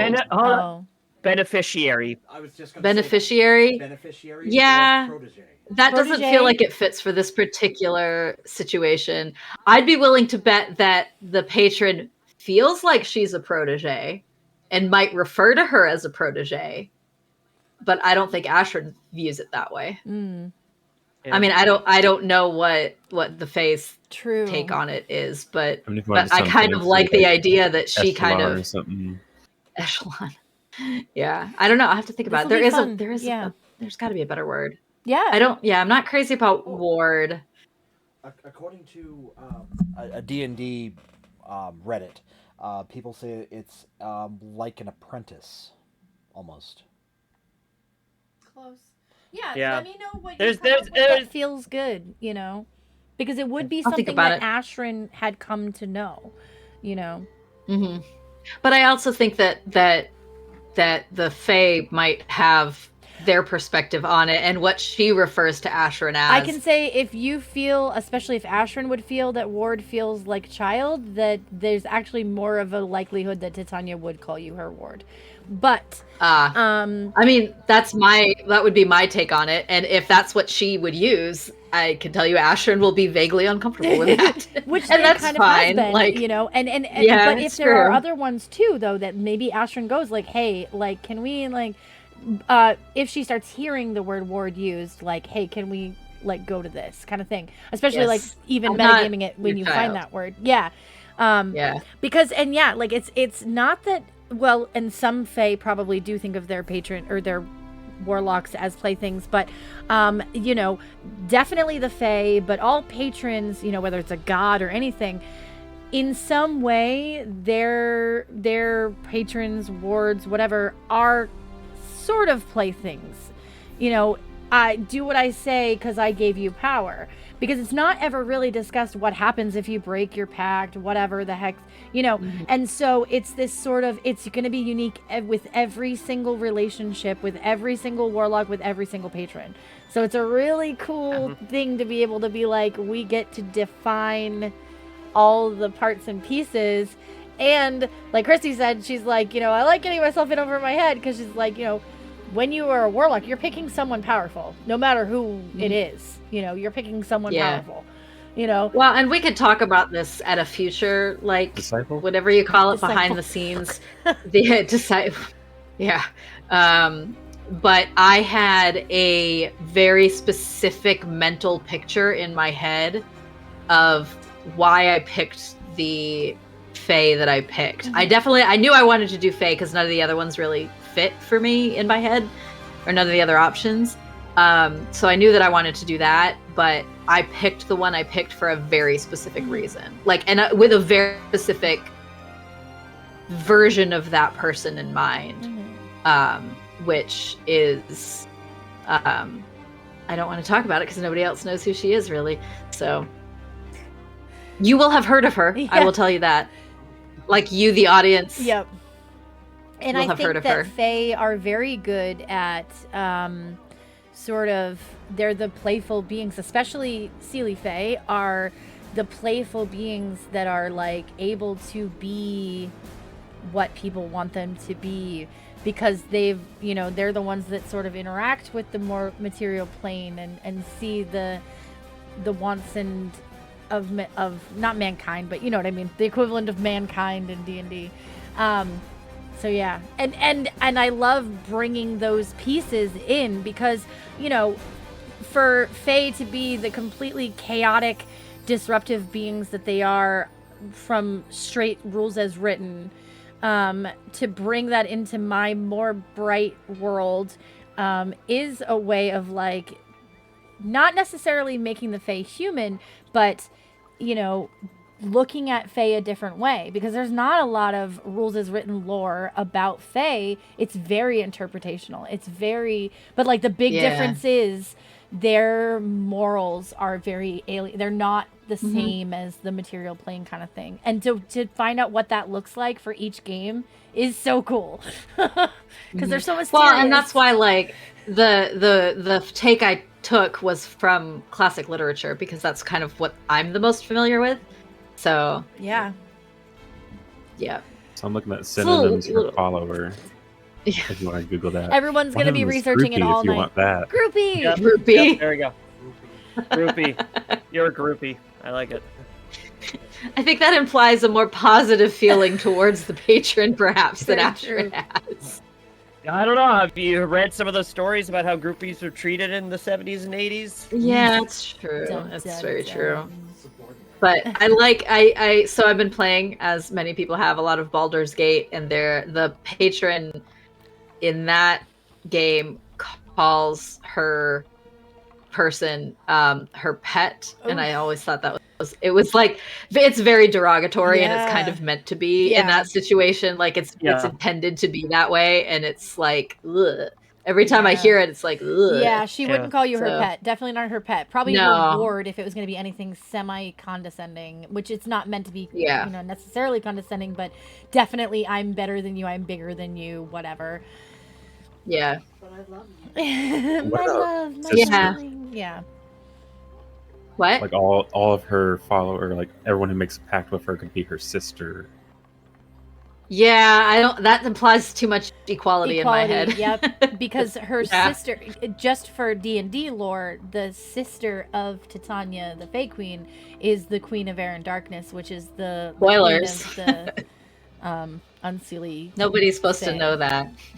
And I'll forget in 20 minutes. It's Yeah, Okay. they never do. I already Yeah, they forgot. never do. D&D lore, what's that? I'm Captain Homebrew. I I make watch up, the I make up VODs, all but- my own shit. No, just that, yeah, that you're right, that it would be too equal. That is just as much as her calling herself your mother would be too familial, you know, but the ward is almost that child relationship.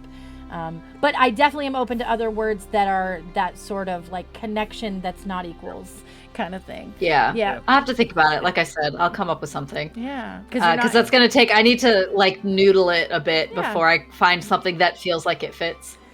Yeah. And that has the right level of condescension without too much condescension. And being derogatory. Yeah, and I think that's where like what we will explore is like sort of the beginning of Ashrin's quote unquote relationship with her patron, but also like her opening up to the world and coming into her own, which is something that like Dominic has not yet even done. And you know, we're not going to look even though he thinks he has. Yeah, we're not going to look at Roland's coming of age or anything like that, but he's going to take that time to describe something that was like this hugely marking, something that is a part of his character and like, which is telling stories to his family of the adventures that he took, you know. Of course, this is a Fae. A Fae is going to have a completely different relationship than anything else. I mean, just picture if Dominic suddenly became a warlock, you know, and the patron was a demon. You know, it's just like, what's your name? Dominic? That's a terrible name. From now on, your name is Meat. Yeah, it's a warlock's relationship with their patron is always a very interesting. What a player rolls with that is a very interesting case study in how they view that type of relationship. So, yeah, but yeah, and that's really like what I'm most looking forward to, because we all know each, like as characters, we all know each other. We know a little bit about each other's backstories. And as players, we know each other's backstories a little bit more than that. But this will be a good chance for us to deep dive and see, as players, the door open even wider for some of us. So, and you'll see, like you said, Kaylee, like those character building moments, like literally and figuratively character building moments. So, it'll be fun. Look forward to it. Yeah.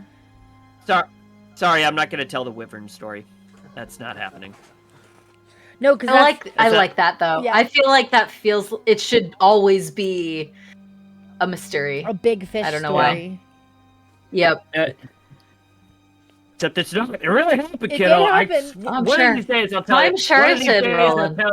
One of these days I'll tell you the story. You get enough ale in me, I'll tell you the story. That's just I feel like I've heard it a million times. But did I tell you how big it was? So many times. I mean, it changes a little bit each time, but you know, it's just. No, I don't agree with that. Well, Roland, how many times have you had a bit too much to drink when you told the story? How big it is depends on his mood. Now that you mention it.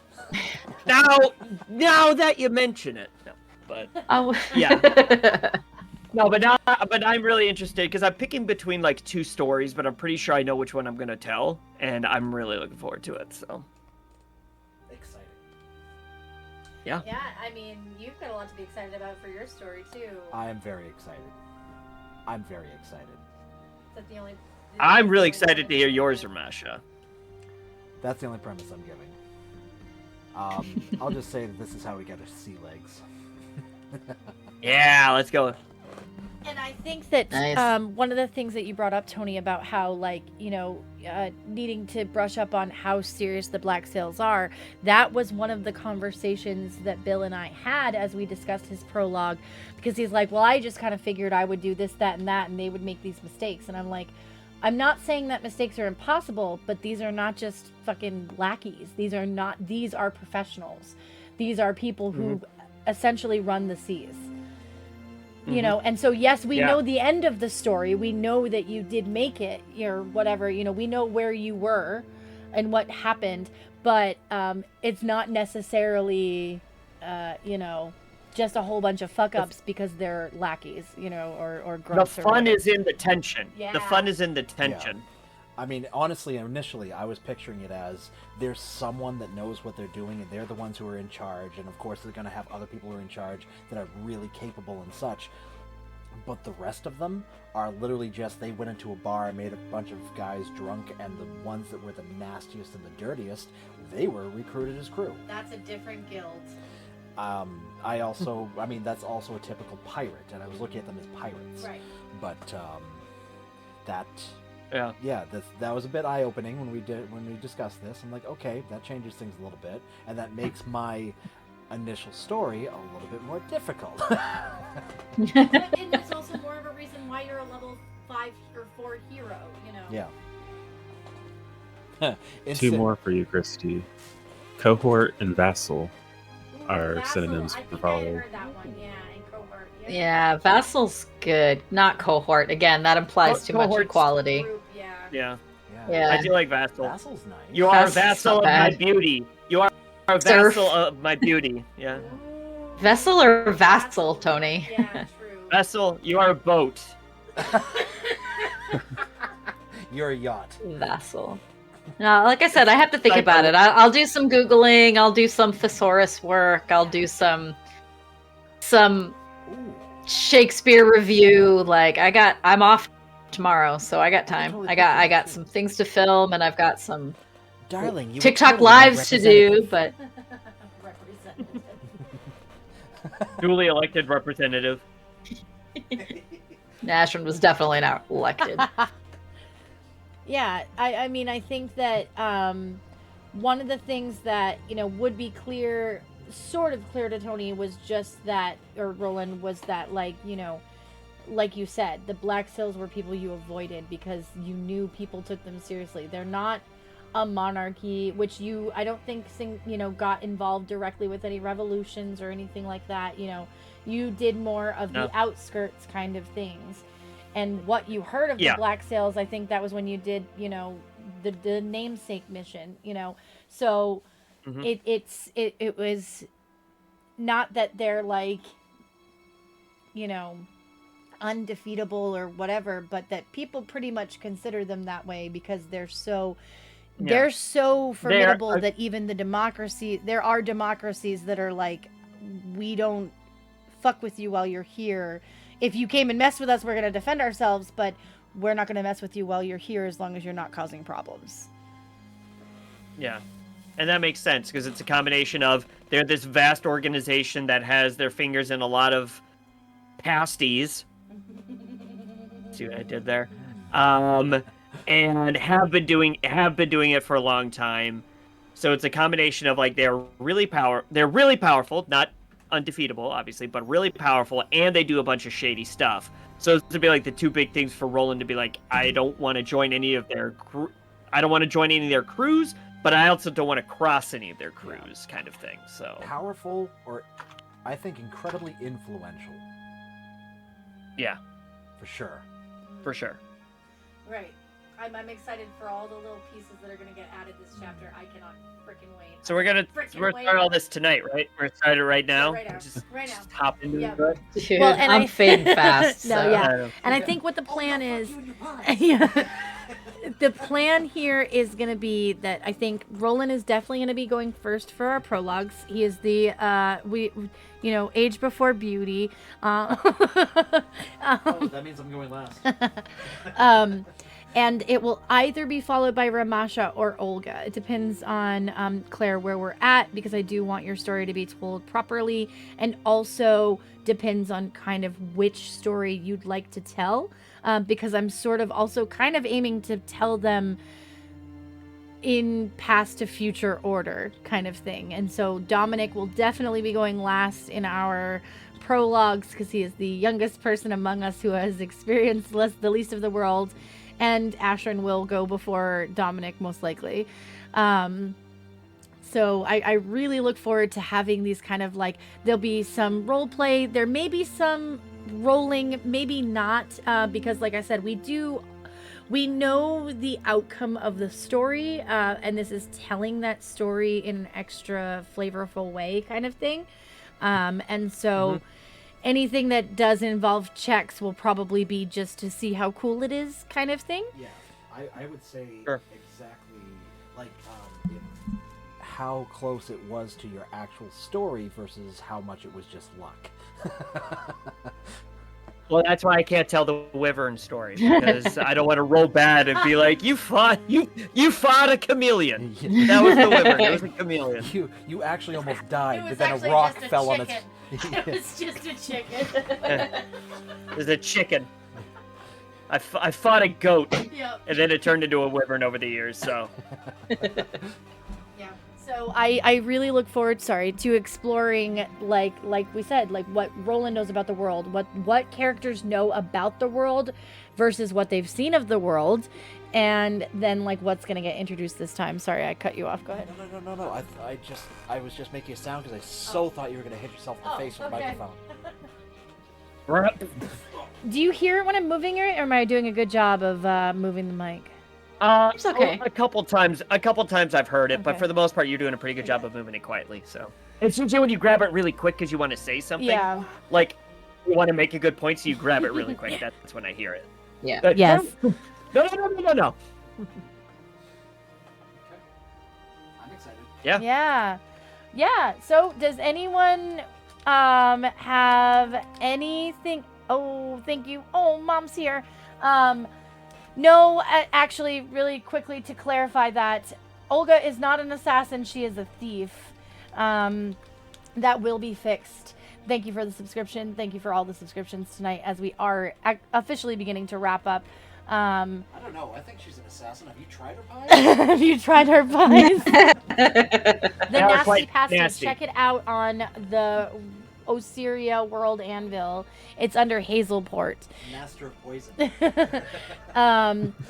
Yeah, so the character cards will be fixed for next time. Also, that level is not correct because Olga is a little bit more experienced than the rest of the party, just like Roland is. And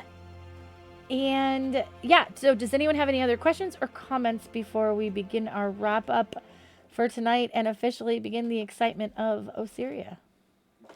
Yeah, everyone go. who had, if anybody ate at Olga's shop, Yes. roll a Constitution or Constitution saving throw.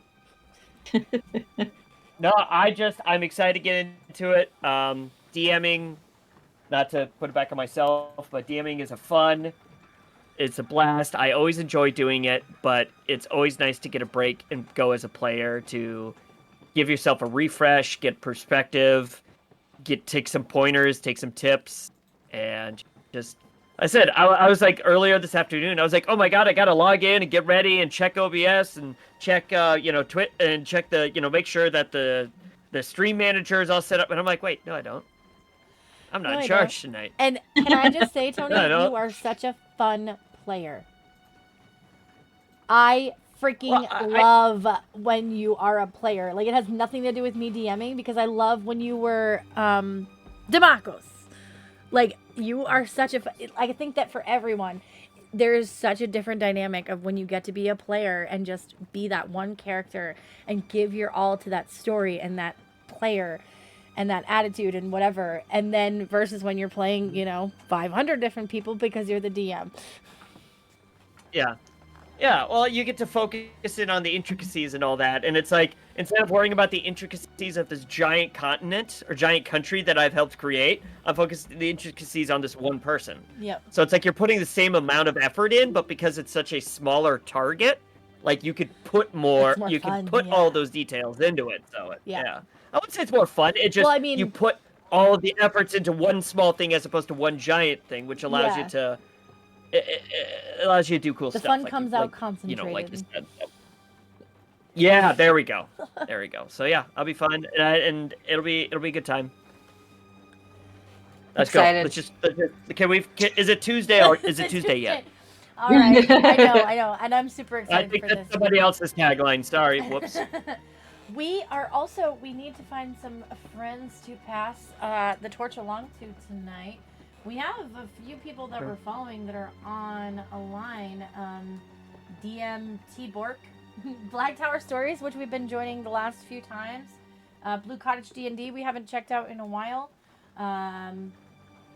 And Gandalf. We got a few new folks that only have one viewer we could try raiding into. Let's go do that. Let's do that. Let's go boost up some new friends. All right. So I Yeah. see Gandalf 421. How about that one? Let's Sure. do it. They were so close to being Gandalf 420. I know. that was probably the joke. So close. But I So close. I am super excited. It's a lot of pressure, as Tony knows very well, to be a DM. It's a lot of fun to pour your heart into a world and a game and your players, and to listen to your players create these characters that are so freaking amazing and different every single time. So I really look forward to it. I hope I can live up to the hype. And I think that for now, it's time to get back to the real world. Boo. Ooh. But I think that we are Sadness. all looking forward to coming back to play some more D&D next week on Tuesday. So we are going to take it over to the ending screen while we get ready to raid our friends, our new friends, soon to be, over at Gandalf 421. Let's bring them some fun, some energy, and thank you so much for joining us, and we shall see you next time. Bye, Mom! Bye. Bye, Mom. Dreamer heart.